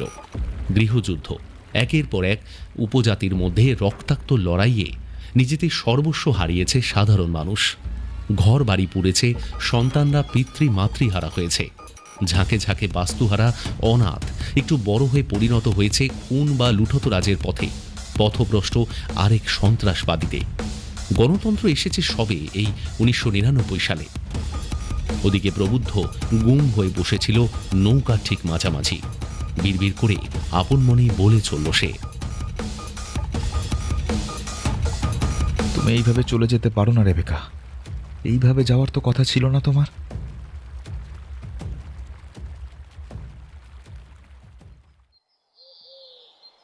পরের দিন সকালে মুলার বলল, আজ আমার একটু ব্যস্ততা আছে, আমি একটু অবুজা যাব। ওখানে 2-4 জন লোকের ইন্টারভিউ করতে হবে। আজ অ্যাপও করা ছিল। আজকের দিনটা তুমি একটু ম্যানেজ করে নাও বাবুরা। নিশ্চয়ই। কাল রাত্রে দেখি রেবেকার সিনিয়র এডিটর রিচার্ড 2টো কুলির নাম পাঠিয়েছে। ছবি নেই ওদের, লিখেছে ওদের টিমের কারোর কাছে থাকলে পাঠিয়ে দেবে। আজ ভাবছি একবার পুলিশ অফিসার ইকানকে নাম দুটো দেব, যদি খুঁজে বার করতে পারে। আমার ধারণা যে আফ্রিকান ছোকরার সাথে রেবেকা হোটেল থেকে বেরোয়, সেটা এদের মধ্যে কেউ হলে আশ্চর্য হওয়ার কিছু নেই। আর তার আগে আমার দেশের একজন লোকের সঙ্গে একটু দেখা করতে হবে। তিনি আবার সকাল 9টার মধ্যে আমাকে ঢুকতে বলেছেন তার বাড়ি। কেউ নেই? আমার ইউনিভার্সিটির এক ছাত্রের কাকা। আমি নাইজেরিয়া এসেছি শুনে সেই ছাত্র ফেসবুকে আমাকে লিখেছে ওর কাকার সঙ্গে অবশ্যই দেখা করতে। এখানে কোনো বিপদ আপদ হলে উনি সাহায্য করতে পারবেন। ভদ্রলোক নাইজেরিয়ার এক্স আর্মি ম্যান। নাইজেরিয়াতে আছেন বছর 20, নাম আলী হায়দার। বাহ বাবুরা, তোমার তো একের পর এক কন্ট্যাক্টস খুলে যাচ্ছে। কই, এখনও তো কোনো মজবুত তথ্য কিছু পেলাম না মুলার। সব খাটাখাটনি কি জলে যাচ্ছে? প্রায় আধ ঘন্টা পর প্রবুদ্ধ একটা ক্যাব করে ওটুপ্পো শহরে তাঁরকাটা ঘেরা একটা কটেজ বাড়ির সামনে এসে দাঁড়ালো। কটেজটা সাদা, উপরে ঢালু ছাদ। বাড়িটাকে ঘিরে আছে ছোট্ট বাগান। সেখানে স্থানীয় সবজির চাষ হয়েছে। বাড়ির দরজায় এসে কড়া নাড়তেই নাইজেরিয়ান এক স্থূল মহিলা এসে দরজা খুলে দিলেন। প্রবুদ্ধ নিজের পরিচয় দেওয়ায় মহিলা তাকে বৈঠকখানায় এসে বসালো। দেওয়ালির এক সুদর্শন সুপুরুষ আর্মি পোশাকে মেডেল সহ বাঁধানো ছবি ঝোলানো। হায়দার বললেন, গুড মর্নিং প্রফেসর সরকার, আসতে কষ্ট হয়নি তো? বলেই ঘরে ঢুকে পড়লেন ফ্লোরাল শার্ট, চোখে সানগ্লাস পরা একজন লোক। তার স্বাস্থ্য এখনও অটুট। প্রবুদ্ধ সামান্য কিছু সৌজন্য কথাবার্তা বলে নিয়ে বলল, আসলে আমার এক পরিচিত আংপা শহরে কিডন্যাপ হয়েছে সপ্তাহ 2 আগে। সে যদিও একজন ব্রিটিশ সোশ্যাল ওয়ার্কার, এখানে এসেছিল একটা ডকুমেন্টারি বানাতে। কাজ শেষ করার পরে সে কিডন্যাপ হয়। এরপর বিস্তারিত ব্যাপারটা এবং আজ অবধি স্থানীয় পুলিশের যে এই ব্যাপারে কোনো দিশার ইঙ্গিত নেই সেটাও বলল। ঘটনাটা শুনে হায়দার আলী বললেন, কাজ চালিয়ে যান, আমার যদি কোনো সাহায্য লাগে বলবেন। কোথাও আটকে গেলে পুলিশ, সেনা, রাজনৈতিক নেতা যদি আপনার অনুসন্ধানের প্রতিবন্ধকতা তৈরি করে বলবেন। আপনি শুধু আমার ভাইপোর প্রফেসর নন, আমার দেশের একজন গেস্ট। স্যার, আপনি কি এই দেশের নাগরিক হয়ে গেছেন? এক্সকিউজ মি স্যার, কথাটা প্লিজ ডোন্ট মাইন্ড স্যার, কথাটা জিজ্ঞাসা করলাম বলে। এ তো মনে করার কি আছে, এসেছিলাম ভাগ্য অনুসন্ধানে, কাজ পেয়ে গেলাম সামরিক বিভাগে। তারপর কিভাবে যেন এই দেশকে ভালোবেসে ফেললাম। ইন্ডিয়া আমার জননী হলে কি হবে, নাইজেরিয়া আমার ধাত্রী। আমি ইউনাইটেড নেশনসের পিস সিকিউরিটি সার্ভিসের হয়েও কাজ করেছি, সন্ত্রাসবাদী অধ্যুষিত নর্থ নাইজেরিয়াতে কাজ করেছি। প্রচুর অভিজ্ঞতা হয়েছে, মৃত্যুকে চোখের সামনে দেখেছি। এক এক দিন মৃত্যু ছুঁয়ে বেড়ে গেছে আমায়। প্রাণ ফিরে পেয়ে সর্বশক্তিমান সৃষ্টিকর্তার প্রতি 2 হাত তুলে প্রার্থনা করেছি। সব দিয়েছে আমায় এই দেশ, এত স্মৃতি ছেড়ে আর যেতে ইচ্ছে করল না, তাই রয়েই গেলাম। প্রবুদ্ধ তার সাথে আরও কিছু কথাবার্তা বলে বিদায় নিচ্ছিল। হায়দার আলী তার হাত ধরে বলল, নাচিসের ঘরের অন্য না মুখে দিয়ে যেতে দেবো ভেবেছেন? তারপর আমার দেশের লোক আপনি। অগত্যা প্রবুদ্ধকে তার বাড়িতে মধ্যাহ্ন ভোজ সেরে তবেই বেরোতে হলো। অনপ্পা থানায় গিয়ে পৌঁছল বিকেলে। গিয়ে দেখল রেবেকা কেসের ইনভেস্টিগেটিং অফিসার ইকন কোনো জরুরি কাজে বেরিয়ে গেছে। সে ফিরল প্রায় 2 ঘন্টা পর। তখন সন্ধ্যা নেমে গেছে। প্রবুদ্ধ ইকনের টেবিলের সামনে এসে বলল, একটু কথা ছিল, এখন বলতে পারি? হ্যাঁ, বসুন। আগে জানতে পারি রেবেকার ব্যাপারে আপনাদের তদন্ত কিছু এগুলো কিনা? দেখুন, এসব ব্যাপারে তো একটু সময় লাগে, তাই না? আপনি বুঝতে পারছেন না, ওরা এমন কিছু যতক্ষণ না করছে যাতে আমাদের পুলিশের হাতে কিছু সংকেত আসে। আমরা কিন্তু কিছুই করতে পারবো না, হাত পা আমাদের বাধা। তাহলে নিশ্চয়ই আমার আশা সার্থক হয়েছে। তার আগে বলুন, রেবেকার ঘরে তার জিনিসপত্র আপনারা কি সিজ করে রেখেছেন? হ্যাঁ, অবশ্যই। সেটা ওনাকে উদ্ধার করা হলে তবে ওকেই হ্যান্ড ওভার করা হবে। হোটেলে মালিককে বলে একটা গুদামঘর সিল করে রাখা আছে, সে সমস্ত ওখানেই আছে। আচ্ছা, সিজার লিস্টে কোনো ল্যাপটপ বা পেন ড্রাইভ ছিল? হ্যাঁ, ছিল তো। এসব আমাদের টিম নিয়ে এসে খুঁজে দেখেছে, কোনো সূত্র পাওয়া যায়নি। ল্যাপটপ আমাদের কাছেই আছে, সেই সাথে 4টে পেন ড্রাইভ, 2টো হার্ড ডিস্ক। সেখানে কি ওর শ্যুট করা ডকুমেন্টারিটা পাওয়া গেছে? ডকুমেন্টারি? কিসে? নাইজেরিয়ায় ক্রাম হ্যাসম্যান তেল ব্যবসা এবং তার সংকটের ওপর। না, সেরকম তো কিছু পাওয়া যায়নি। এটাই তো প্রশ্ন অফিসার। সে ডকুমেন্টারির কাজ শেষ হয়ে গিয়েছিল, সেটা নাকি ওদের টিমের কারোর কাছেই নেই। তাহলে গেল কোথায়? আচ্ছা, ওটা কি খুব দামি? অবশ্যই দামি। ভালো কোনো নিউজ চ্যানেল পেলে লুফে নেবে। এই রিপোর্টটাই কেসটার একটা দারুণ গুরুত্বপূর্ণ দিক অফিসার। আর একটা ব্যাপার, 2 জন কুলি ছিল ওই টিমে। হোটেলের সিসিটিভিতে দেখা যাচ্ছে রেবেকা হোটেলে ঢোকার কিছুক্ষণ পর একজন নারী হিজাব পরে একটি আফ্রিকান ছেলের পিছু পিছু বেরিয়ে যাচ্ছে। এই মেয়েটি সম্ভবত রেবেকা। আর ওই 2টো কুলির নাম ঠিকানা পেয়েছি, একটু জেরা করে দেখুন না। আর সিসিটিভি ফুটেজ তো আপনার কাছে আছেই, দেখুন না ওই চেহারা কারোর সাথে মেলে কিনা। সবাই যদি এখন পুলিশের কাজ করতে চায় তাহলে পুলিশ কি করবে? হ্যাঁ, আমাদের কি আহাম্মক মনে করেন আপনারা? না অফিসার, সেটা নয়। আমি শুধু কয়েকটা খটকা নিয়ে একটু উৎসাহিত বোধ করছিলাম। ঠিক আছে, কি নাম ঠিকানা পেয়েছেন দিয়ে যান, 1-2 পর জানানো হবে সব। ততদিন আর দয়া করে বিরক্তটা করবেন না। আসুন। সেদিন হোটেলে ফেরত আসার পর প্রবুদ্ধ ব্যালকনিতে দাঁড়িয়ে সিগারেট ধরিয়ে একবার তন্ময় হয়ে ঘটনাক্রমগুলো ভাবছিল। কোথাও কি কিছু মিস হয়ে যাচ্ছে? এখনো কোনো ক্লু নেই।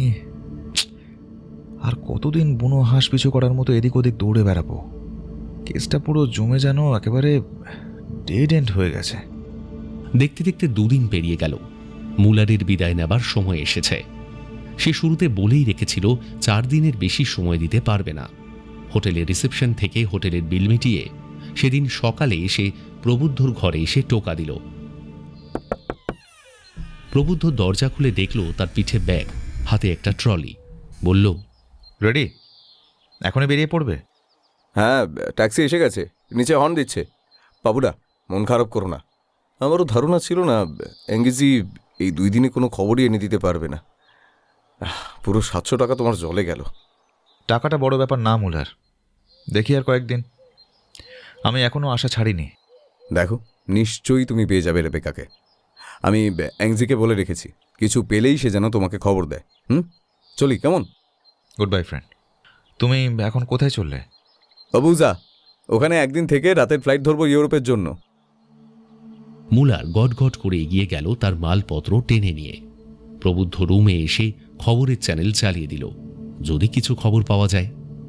সেদিন বিকেলে ফোনে একটা মেসেজ ঢুকল প্রবুদ্ধর। মেসেজটা মুলারের থেকে এসেছে। সে আবুজার রাস্তার একটা মোটেলে উঠেছে। সেখানে যেতে বলেছেও। বলেছে খবরটা খুব গোপন, রেবেকা সংক্রান্ত। সে প্রবুদ্ধর সাথে দেখা করে আবার বেরিয়ে যাবে। অঙ্কপা থেকে আবুজা প্রায় 5.5 ঘন্টার পথ। সেই রাস্তায় পড়বে উকবক্প নামের একটি শহরতলি। সেই রাস্তায় প্রবুদ্ধ একটা ক্যাব ভাড়া করে একটা মোটেলে গিয়ে পৌঁছল ঝড়ের গতিতে। মোটেলের নিচে আফ্রিকান রিসেপশনিস্ট মুলারের নাম বলতেই সে বলল, দোতলায়, রুম নম্বর 204। একটু আগেই তো একজন ভিজিটার এসেছিলেন। কত লোক আসবে রে বাবা? প্রবুদ্ধ দোতলায় 204 নম্বর রুমের সামনে আসার পর ওই মুহূর্তটুকুর মধ্যেই তার মনের মধ্যে রেবেকার স্মৃতিগুলো যেন ভর করতে লাগলো। ভাবল, মেয়েটা ঠিক আছে তো? কি জানি কি খবর এনেছে মুলার। রেবেকার হাসি হাসি মুখটা মনে পড়তে লাগলো। ইউনিভার্সিটির এক ছায়া ঘেরা বেধিতে তার বুকে চেপে ধরেছে একটি বই আর একটা নোটবুক। অন্য হাতটি প্রবুদ্ধর হাতে। উপর থেকে বসন্তে ঝরে যাওয়া সবুজ পাতা হিল্লোল তুলে যাচ্ছে পাহাড়ের হিমেল হাওয়ায়। মুলারের রুমের বাইরে এসে দাঁড়িয়ে কলিং বেলটা বাজাতেই খেয়াল হলো দরজা সামান্য ফাঁক করা। আরো 2বার কলিং বেল বাজিয়ে লাভ হচ্ছে না দেখে সে ভেজানো দরজাটা ঠেলতেই ক্যাঁচ ক্যাঁচ আওয়াজ উঠল বেশ জোরে। তাতে ঘরের ভেতরে নীরবতা আর থমথমে ভাবটা কাটিয়ে দিল। মুলার, মুলার, কোথায় তুমি? প্রবুদ্ধ ঘরে ঢুকল। ক্রমশ মনে হতে লাগলো তার ঘরটা যেন নিস্তব্ধ, কারো নিঃশ্বাস নেওয়ার আওয়াজ নেই সেই ঘরে। নিজের বুকের ধুকপুকানিটাও যেন সে শুনতে পাচ্ছে। তখনই সে দেখতে পেল মুলারকে। মেঝের পাতা কার্পেটে একটা সোফার সামনে আড়াল হয়ে পড়ে আছে। সে দৌড়ে পৌঁছল মুলারের কাছে। তারপর তার হাতটা ধরে শরীরটা উল্টে দিতেই আতঙ্কে রক্ত হিম হয়ে গেল তার। মুলারের বুকটা রক্তে ভেসে যাচ্ছে। সেখানে আমূল বিদ্ধ একটা ছোরা দেখে শরীরটা কেঁপে উঠল তার। কোন কোন কোন কে আছো? তাড়াতাড়ি তাড়াতাড়ি এসো! কোন? বাঁচাও বাঁচাও বাঁচাও! প্রচণ্ড চিৎকার জুড়ে দিল এক মহিলা। সে দাঁড়িয়ে আছে দরজার দোরগোড়ায়। প্রবুদ্ধ আর ছোড়াবিদ্ধ মুলারের শরীর দেখে আতঙ্কে চেঁচিয়ে উঠেছে সে। প্রবুদ্ধ তার দিকে হাত তুলে নাড়তে লাগলো। তখন তার কথা শুনে কে চোখের নিমেষে দরজায় এসে দাঁড়ালো জনা 10 পুরুষ নারী।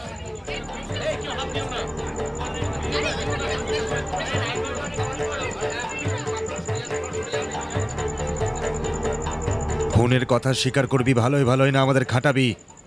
কেন খুনটা করলি বলে ফেলো বাবা। শোনা বাবা, বলে ফেলো। কথাটা ভেসে এলো সামনে থেকে। কথাটা বলল সানগ্লাস আর টুপি পরা এক পেল্লাই চেহারার পুলিশ। আকাশে নীল আর কালোর ছোপ ছোপ পোশাক এই পুলিশের। তাকে দেখে খুব হিংস্র মেজাজে আছে বলেই সবার মনে হচ্ছে। প্রবুদ্ধ মাথা তুলে তাকালো। হোটেল থেকে বেরোনোর সময় একদঙ্গল লোক জমে গেছিল। আশেপাশের লোকজন কেমন ভীতি জড়ানো চোখে ওর দিকে তাকাচ্ছিল। হাতে হাত করা পরিয়ে তাকে জিপে তোলা হলো। সে অনেকবার বোঝানোর চেষ্টা করেছে পুলিশকে যে খুনের ব্যাপারে আদৌ সে কিছু জানে না। উল্টে তাকে মুখ বন্ধ রাখতে বলে চেঁচিয়ে ঠেলে কলার ধরে টেনে আনা হয়েছে। আমি কোনো খুন করিনি অফিসার। আমি এখানে এসেছিলাম আমার বন্ধু মুলার আমাকে ডেকেছিল বলে। ওর কাছে কোনো খবর ছিল রেবেকার ব্যাপারে। সেই জরুরি খবর দেওয়ার জন্য সে আবুজা যাওয়ার পথে এখানে মোটেলে ওঠে। পরে আমি এসে দেখি তার এই অবস্থা। Shut up! আজে বাজে গল্প দিচ্ছিস। তোকে ডেড বডির বুকে ছোড়া বসাতে দেখেছে একজন উইটনেস।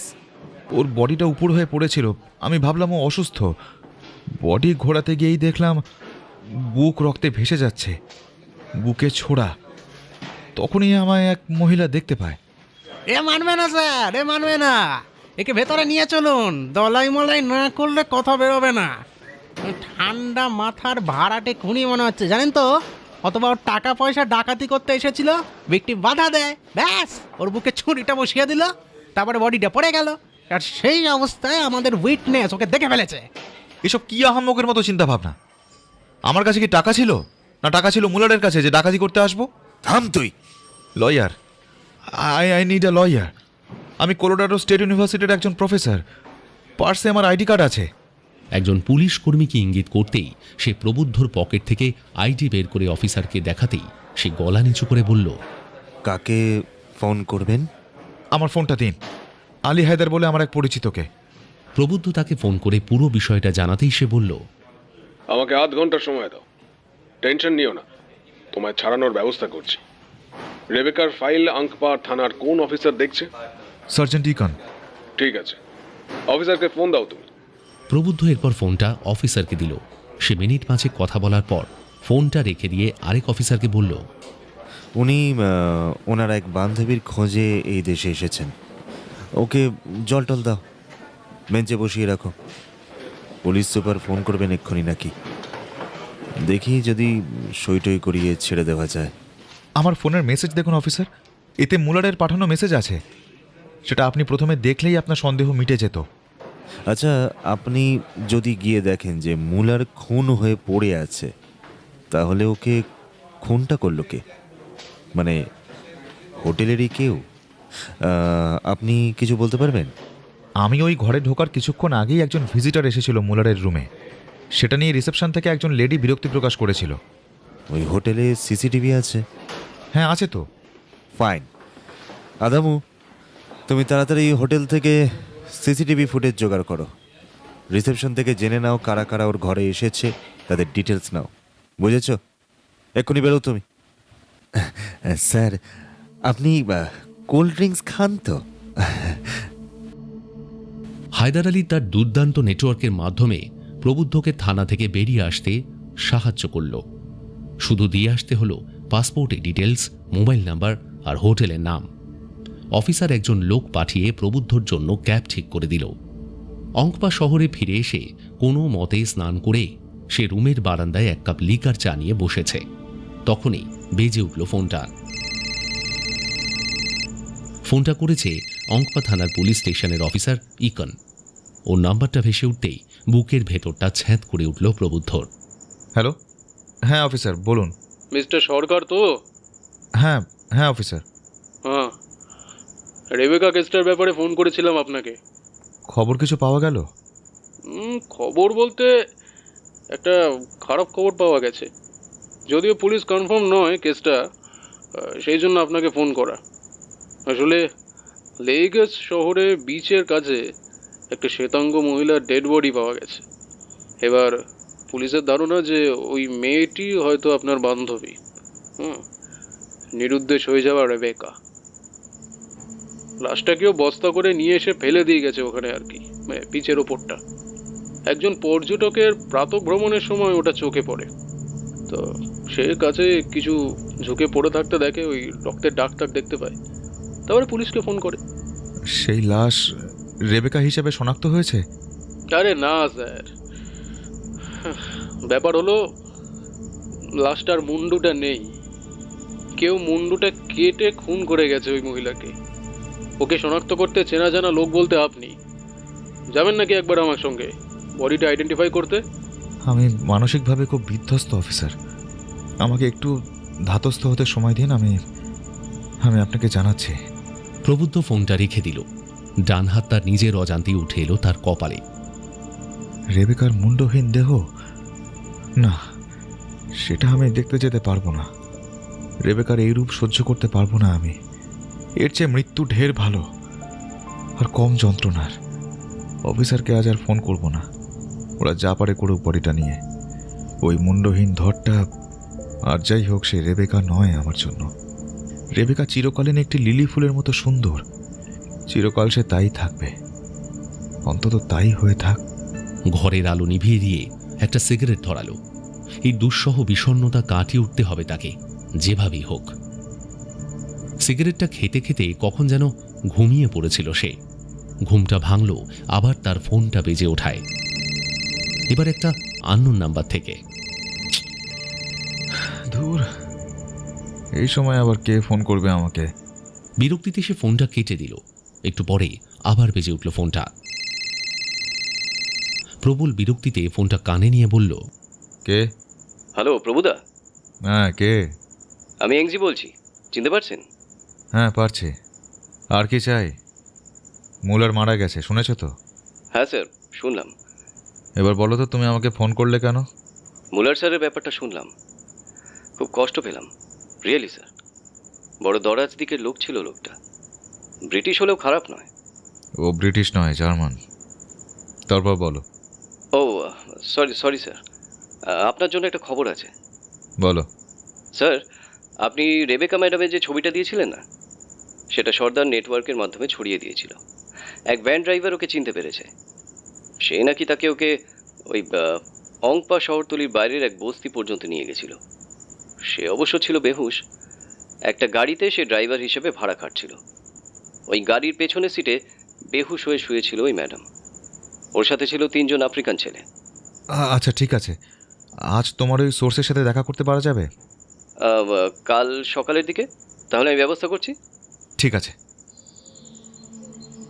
এংজি নামক তার সেই ড্রাইভারের গাড়িতে গিয়ে পৌঁছল সেই শহরতলির বস্তিতে। এখানকার ঘরগুলো ছাড়া ছাড়া। একটা দোতলা টিনের ছাউনি দেওয়া বাড়ির সামনে এসে সেই ড্রাইভার গাড়ি দাঁড় করালো।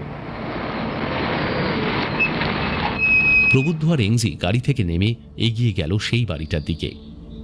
দরজার বাইরে এসে দুবার টোকা দিতেই এক মহিলার কণ্ঠ শোনা গেল, আসছি। একটু পরেই দরজাটা খুট করে খুলে গেল। কে? কি চাই? কপালে হাত দিয়ে রোদ গার্ড পরা এক স্থূলকায় নাইজেরিয়ান মুখ দেখা গেল। মুখে চড়া লিপস্টিক, চোখে হাইলাইটার দিয়ে মুখটা আরো উগ্র লাগছে। প্রবুদ্ধ পকেট থেকে একটা ছবি বের করে জিজ্ঞেস করল, এই মহিলাকে আপনি দেখেছেন? না। শিওর? এই এলাকায় অনেকে বলছে কিন্তু এই বাড়িতে তাকে দেখা গেছে। কে কি বললো তাতে আমার কি আসে যায় বলুন? আরে আপনি কে? এসব কেন জিজ্ঞেস করছেন? আমি এই মহিলার এক পরিচিত। ভালো করে দেখুন তো, পেইং গেস্ট হিসেবে এখানে লোক রাখেন? হ্যাঁ, তা রাখি। ভালো খদ্দের পেলে তো রাখবই না। তবে এই মহিলা এখানে আসেনি। অন্য কাউকে রেখেছিলেন সপ্তাহ 2 আগে? হ্যাঁ, ছিল একজন, নামটা আমি বাবা ভুলে গেছি। 2 দিনের জন্য এসেছিল সে। একবার ভেতরে আসতে পারি? আসলে আমি খুব তৃষ্ণার্ত, এক গ্লাস জল খেতে চাইতাম। খবরদার, ও সব এখানে একদম নয়। আমি বাড়িতে একা। মিনসে বিদেশি, যান এখান থেকে, অত ছাড়া কোথাকার। মহিলা দরজা বন্ধ করে দিলেন। প্রবুদ্ধ হেঁটে ফিরে আসতে লাগলো গাড়ির দিকে। গাড়িতে উঠতেই যাবে, এংজি জিজ্ঞেস করল, কি হলো? কি বলছে? বলছে ওই মেয়ে নয়, একজন বিদেশি নিয়ে এসেছিল। সে দিন 2 ছিল। হতে পারে স্যার। আসলে সব বিদেশি আমার কাছে একই রকম লাগে। আচ্ছা, গাড়িতে উঠুন, গাড়িটা ঘুরিয়ে নিন। গাড়ি ঘোরাতে ঘোরাতে প্রবুদ্ধর একটু খটকা লাগছিল। বিদ্যুৎ বেগে মনে পড়ল তার ঝুমকো, রেবেকার কানের ঝুমকো। এই সোনার ঝুমকো সে রেবেকার জন্য বানিয়ে নিয়ে গেছিল ইন্ডিয়া থেকে। লাল পাথরের কাজ করা। তাদের বাড়ির সম্বন্ধের সময় নিয়ে গেছিল। সম্বন্ধটা ভেঙে যায়। সোনার ঝুমকো সে দিয়ে আসে রেবেকার হাতে। সেই ঝুমকো জোড়াই সে দেখেছে ওই নাইজেরিয়ান মহিলার কানে। হেই হেই, গাড়ি ঘোড়াও, তাড়াতাড়ি গাড়ি ঘোড়াও, পেয়ে গেছি। বাড়িটার দিকে ধীর পায়ে এগিয়ে যেতে লাগলো প্রবুদ্ধ। পকেট থেকে বন্দুকটা বের করে দরজার দিকে তাক করতেই এংজি ফিসফিস করে বলে উঠল, স্যার করছেন কি? পুলিশে খবর দিলে হয় না? আমার হাতে সময় নেই এংজি, এরা তার আগেই হাতের বাইরে চলে যাবে। তাছাড়া আমার ধারণা ইকন আমাকে আর সাহায্য করবে না, ওরা ধরে নিয়েছে রেবেকা মৃত। দরজায় খুব জোরে দুবার ধাক্কা দিল প্রবুদ্ধ। ভেতরের মহিলা দরজা খুলতেই দেখলেন আগের লোকটা তার দিকে বন্দুক তাক করে দাঁড়িয়ে আছে। 10 সেকেন্ড সময় দেবো, বলা শুরু করো। রেবেকার এই ঝুমকো তুমি কি করে পেলে? সত্যি কথা বলো, নইলে কিন্তু এখানেই লাশ ফেলে দিয়ে চলে যাব। একদম চেঁচামেচি করার চেষ্টা করবে না। ওর নাম রেবেকা পামার। আমার এখানে ওরা বন্দি করে রেখেছিল ওকে। ওর মুক্তিপণ পায়নি তো ওকে মেরেই ফেলতো সেদিন। খুন করতে এবারই দোতলার বারান্দায় নিয়ে যায় ওদের একজন। ওর নাম অবি। গলা কাটতেই যাচ্ছিল, আমি না তখন এই ঝুমকো জোড়া কেড়ে নিই। কিন্তু তারপরেই অবির কাছে একটা ফোন আসে, এই রেবেকাকে কৃতদাস হিসেবে বেচে দেবে ওরা। অর্ডার এসেছে, তাতে নাকি ওদের বেশ কিছু কামাই হবে। প্রায় 5 মিলিয়ন নাইরো দাম ঠিক হয়েছে ওর। ও তো দেখতে পরীর মতো, তাই মেয়েটা প্রাণে বেঁচে গেল। ওকে ওরা সেদিনই নিয়ে গেছে। কোথায় নিয়ে গেল? কারা? বলতে থাকো। ওদের স্করপিয়ন গ্যাং। ওবি ছিল ওদের সাথে। ওকে নাকি ল্যাগোসে নিয়ে গেছে শুনেছি। আমি আর কিছু জানি না সাহেব, আমাকে ছেড়ে দিন। সে অবির ফোন নাম্বার প্রবুদ্ধতে দিল। ওই বাড়ি থেকে বেরিয়েই প্রবুদ্ধ এংজিকে বলল, অবি, ওকে চেনো? লাগোসে কোথায় আছে খোঁজ নেওয়া যাবে? ঠিক আছে, আপনি যাওয়ার ব্যবস্থা করুন, আমি খোঁজ লাগাচ্ছি। এই গ্রামেই তো অবির বাস। লাগোসে এবার যেতেই হচ্ছে। শুনেই ভয় লাগছে। এক বিদেশিনীর লাশ বিচের ধারে পাওয়া গেছে, এদিকে রেবেকাকে ওখানে নিয়ে যাওয়া হয়েছে। না, লাশ শনাক্ত করতে যেতেই হবে মনে হচ্ছে। সার্জেন্ট ইকনকে জানিয়ে প্রবুদ্ধ ল্যাগোস পৌঁছে গেল। সেই নির্দিষ্ট পুলিশ স্টেশনে অফিসার তাকে মর্গে নিয়ে গিয়ে একটা লাশ দেখালেন। এক বুক উত্তেজনা আর চাপার টেনশন নিয়ে বডিটা ঝুঁকে পড়ে দেখেই প্রবুদ্ধ বলল, না, উনি রেবেকা নন। ওর ডান পায়ে গোড়ালির কাছে একটা তিল ছিল, এখানে নেই। অফিসারকে পুলিশ স্টেশনে ফেরার পথে রেবেকার পুরো কেসটা খুলে বলল। তিনি শুনে বললেন, চিন্তা করবেন না, আমি আইআরটির একজন কমান্ডারকে ডেকেছি। ওর নাম চিনোয়া, খুব দক্ষ অফিসার। আপনি যে তথ্য প্রমাণ আমাকে দিলেন, ওর কাছে গেলে ও স্করপিয়ন গ্যাংকে পুরো দল সহ পাকড়াও করাবে, বিশেষ করে তারা যখন ল্যাগাসে এসে পৌঁছেছে। থানায় পৌঁছবার ঘণ্টাখানেকের মধ্যে কমান্ডার চিনুয়া এসে প্রবুদ্ধর হাতে হাত মেলালো। পুরো ঘটনাটা শুনে বলল, আপনি শুধু ওই অবির ফোন নাম্বারটা দিন, ওর মোবাইল ট্র্যাক করে পুরো ক্যাম্পটা ঘিরে ফেলবো। আজ রাতেই কাজ সারবো ভাবছি। আমার একটা অনুরোধ আছে কমান্ডার, আমি আপনাদের সঙ্গে যেতে চাই। খবর ঘণ্টা দুয়েকের মধ্যেই এলো। একটা হস্টেজ ক্যাম্পে 12 জন মহিলা বন্দী আছে। তাদের যৌন দাসী হিসেবে বিক্রি করা হবে আফ্রিকার বিভিন্ন শৌখিন ক্লায়েন্টদের কাছে। প্রবুদ্ধকে ফোন করে চিনুয়া বলল, থানায় এসে পড়ুন, রাত্রি 10টার মধ্যে খেয়ে দে, আপনাকে ঠিক তুলে নেওয়া হবে। এংজিকে বিদায় জানিয়ে প্রবুদ্ধ তার হাতে $100 দিয়ে বলল, আপাতত এটাই আছে আমার সঙ্গে, পরে দেশে ফিরে আরও কিছু পাঠাবো। রাত্রি 11:30টার সময় ল্যাগোস থেকে 10 কিলোমিটার দূরে বাইপাসের ধারে ঘাসের জঙ্গল ভেদ করে ঢুকে পড়ল নাইজেরিয়ার আইআরটি টিম। প্রবুদ্ধ এই জঙ্গলের মধ্যে হাঁটতে অভ্যস্ত নয়। সে কোনো মতে দুহাতে ঘাসের জঙ্গল সরাতে সরাতে এগোতে লাগল। কিছু দূর পরেই টিমের মাথার দিকে কমান্ডার হাত উঁচু করে সবাইকে হামাগুড়ি দিয়ে এগোতে বলল। মিনিট 10 এইভাবে এগোনোর পর একটা নিচু জায়গায় দেখা গেল বৃহৎ বৃত্তাকারে মাটি খুঁড়ে বেশ কয়েকটা নীল রঙের তাঁবু টাঙানো হয়েছে। সেই গোল গর্তে একে একে নেমে যেতে থাকল আইআরটি বাহিনী। তাদের হাতে ব্যারেটা আর M16 অ্যাসল্ট বন্দুক, পরনে বুলেট প্রুফ জ্যাকেট, মাথায় হেলমেট। মুহূর্তেই সেই টিম ঘিরে ধরল সেই তাঁবুগুলোকে। প্রবুদ্ধ ভেবেছিল নিরুত্তাপ গ্রেপ্তারি হবে ওই গ্যাংয়ের, কিন্তু তখনই একটা কর্ণভেদী শব্দে প্রায় চমকে উঠল সে। একটা মাস্ক পরা ছোকরা কখন বেরিয়ে এসে একজন অফিসারের দিকে বন্দুক ছুটতে শুরু করে দিয়েছে। মুহূর্তে আকাশ বাতাস কেঁপে উঠল গুলির ঘন ঘন বিকট শব্দে। তারপর সেই ছেলেটি সহসা একটা আর্তনাদ করে লুটিয়ে পড়ল মাটিতে। বেরিয়ে এলো আরও 3-4টে ছেলে। তারা ক্রমাগত গুলি ছুটতে লাগলো। পাল্টা গুলি বৃষ্টিতে তাদের ছিন্ন ভিন্ন করে দিল আইআরটি টিম। মিনিট 10 পরেই সম্পূর্ণ নীরবতা। তাঁবুর সামনে 5-5টা লাশ পড়ে আছে, ছিন্ন ভিন্ন শরীর নিয়ে। পোড়া বারুদের উগ্র গন্ধ ছেয়ে আছে পুরো এলাকায়। তখনই একটা তাঁবু থেকে বেরিয়ে ইশারায় প্রবুদ্ধকে ডেকে নিল কমান্ডার চিনুয়া। প্রবুদ্ধ ছুটে গেল সেদিকে। তাঁবুর মধ্যে ঢুকেই দেখতে পেল জনা ছয়েক নারী হাত পা বাঁধা অবস্থায় পড়ে আছে, প্রত্যেকের মুখ বাঁধা। 2জন নারী ইতিমধ্যে গুলিতে নিহত। সম্ভবত এই গ্যাংয়ের লোকেরাই পুলিশ রেড হয়েছে বুঝে এদের খতম করতে চায়, বাকিদের মারার সময় পায়নি। রেবেকা বলেই প্রবুদ্ধ ছুটে গেল ঘরের কোনায় কুণ্ডলি পাকানো একটা দেহের দিকে। তার মুখ চুল ধুলো ধূসরিত। প্রবুদ্ধ তার মাথাটা বুকে তুলে নিল। রেবেকা, রেবেকা চোখ খোলো, চোখ খোলো রেবেকা। আমি আমি প্রবুদ্ধ, চোখ খোলো প্লিজ। কংগ্রাটস প্রফেসর, রেবেকা জীবিত আছে, পালস পড়ছে, এই দেখুন। রেবেকা 2 দিন পর অনেকটা সুস্থ হয়ে উঠল। তাকে এক স্থানীয় হাসপাতালে ভর্তি করে দেওয়া হয়েছে। হুঁশ ফিরেছে। হুঁশ ফিরতেই সে প্রবুদ্ধকে দেখে জড়িয়ে ধরে বলল, আমি জানতাম পাবি, তুমি আসবে। তুমি কাঁদছো নাকি রেবেকা? যা, এই আমাদের দোষী রেবেকা? জানি না, আজ খুব কাঁদতে ভালো লাগছে, বুঝতে পারছি না কেন। মুলারের খুনিকে পাওয়া গেছে, তবে প্রবুদ্ধ এটা শুনে রীতিমতো আশ্চর্য হয়ে গেছিল যে মুলার আদৌ একজন জার্মান নয়, সে আমেরিকান, স্যামুয়েল ক্লিমেন্স। শুধু তাই নয়, সে ছিল সিআইএ এর আন্ডারকভার এজেন্ট। বোকা হারাম গোষ্ঠীর ব্যাপারে খোঁজ খবর নিতে এসে সে নাইজেরিয়া এসেছিল। ঘটনাক্রমে দেখা হয়ে যায় তার প্রবুদ্ধর সাথে। ফেরার পথে লগোসে তার এক সোর্স ছিল, সেই ক্যাম্পের খোঁজ পেয়েছিল। খবরটা সেই মুলারকে দেয়। সেই খবরটা দিতেই মুলার প্রবুদ্ধকে ডেকে পাঠায় মোটেলে। কিন্তু সেই সোর্স ধরা পড়ে গ্যাংয়ের হাতে খুন হয়। তারাই আবার মুলারকে খুন করে।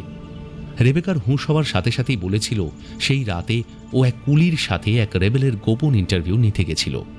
তাকে খবর দিয়েছিল তার senior editor Richard Brown. Rebecca বলেছে ওই ভিডিওটা রিচার্ডের কাছেই আছে, সেটা উদ্ধার করার ব্যাপারটা পরে চেষ্টা করবে। তাকে আশ্বস্ত করেছে প্রবুদ্ধ। আজ অনেকক্ষণ কথা হলো রেবেকার সাথেও। রেবেকা ওর দিকে হাত বাড়িয়ে বলল, তোমার একটা জিনিস দেখাবো বলেছিলাম পাবি, জানতে চাইলে না? সেটা কি? তুমি সুস্থ হয়ে ওঠো, আমার আর কিচ্ছু চাওয়ার নেই। আমার কানের ঝুমকো, ওটা লুট হয়ে গেছে দুর্ভাগ্যবশত। না না, কিচ্ছু লুট হয়নি। ওটা যে তোমার থেকে ঝেপেছিল, আমি আবার তার থেকে ঝেপে এনেছি। তুমি সুস্থ হয়ে বাড়ি চলো, তোমায় দেব। তোমার জন্য আমার অনেক অভিমান আছে পাবি। দেশ ছাড়বে না বলে আমায় বিয়ে করলে না তুমি। এখন দেখো, আমেরিকার প্রফেসর হয়ে বসে আছো। তখন অন্যরকম পরিস্থিতি ছিল, মা জীবিত ছিল তখন। আজ আমার কোনো পিছুটান নেই। দেশে ফেরা হবে কিনা সেটাও জানি না।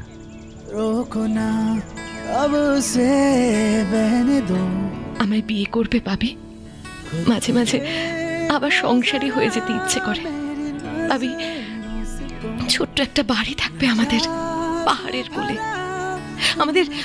আমাদের কিচেন গার্ডেনে মরশুমে ফুটবে সাদা আর লাল স্ট্রবেরির ফুল। এই অপূর্ণ স্বাদটা নিয়েই আমি মরে যাব পাবি। বিয়ে কবে? আজই। পাগল নাকি? না না, আমি আজই তোমায় বিয়ে করব, এক্ষুনি। কিছুদিন ঘরকন্যা করি, তারপর হাঁপিয়ে উঠলে আবার না হয় বেরিয়ে পড়ব। আমায় আটকাবে না তো আবার?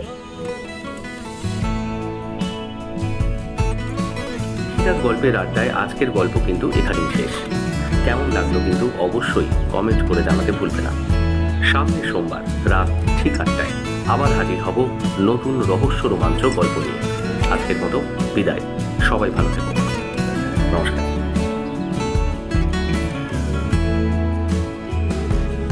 बिन तेरे जिंदगी आधी है, दिन वो क्या जो ना तू साथी है, तूने जो हाथ ये थामा है, राह में रोशनी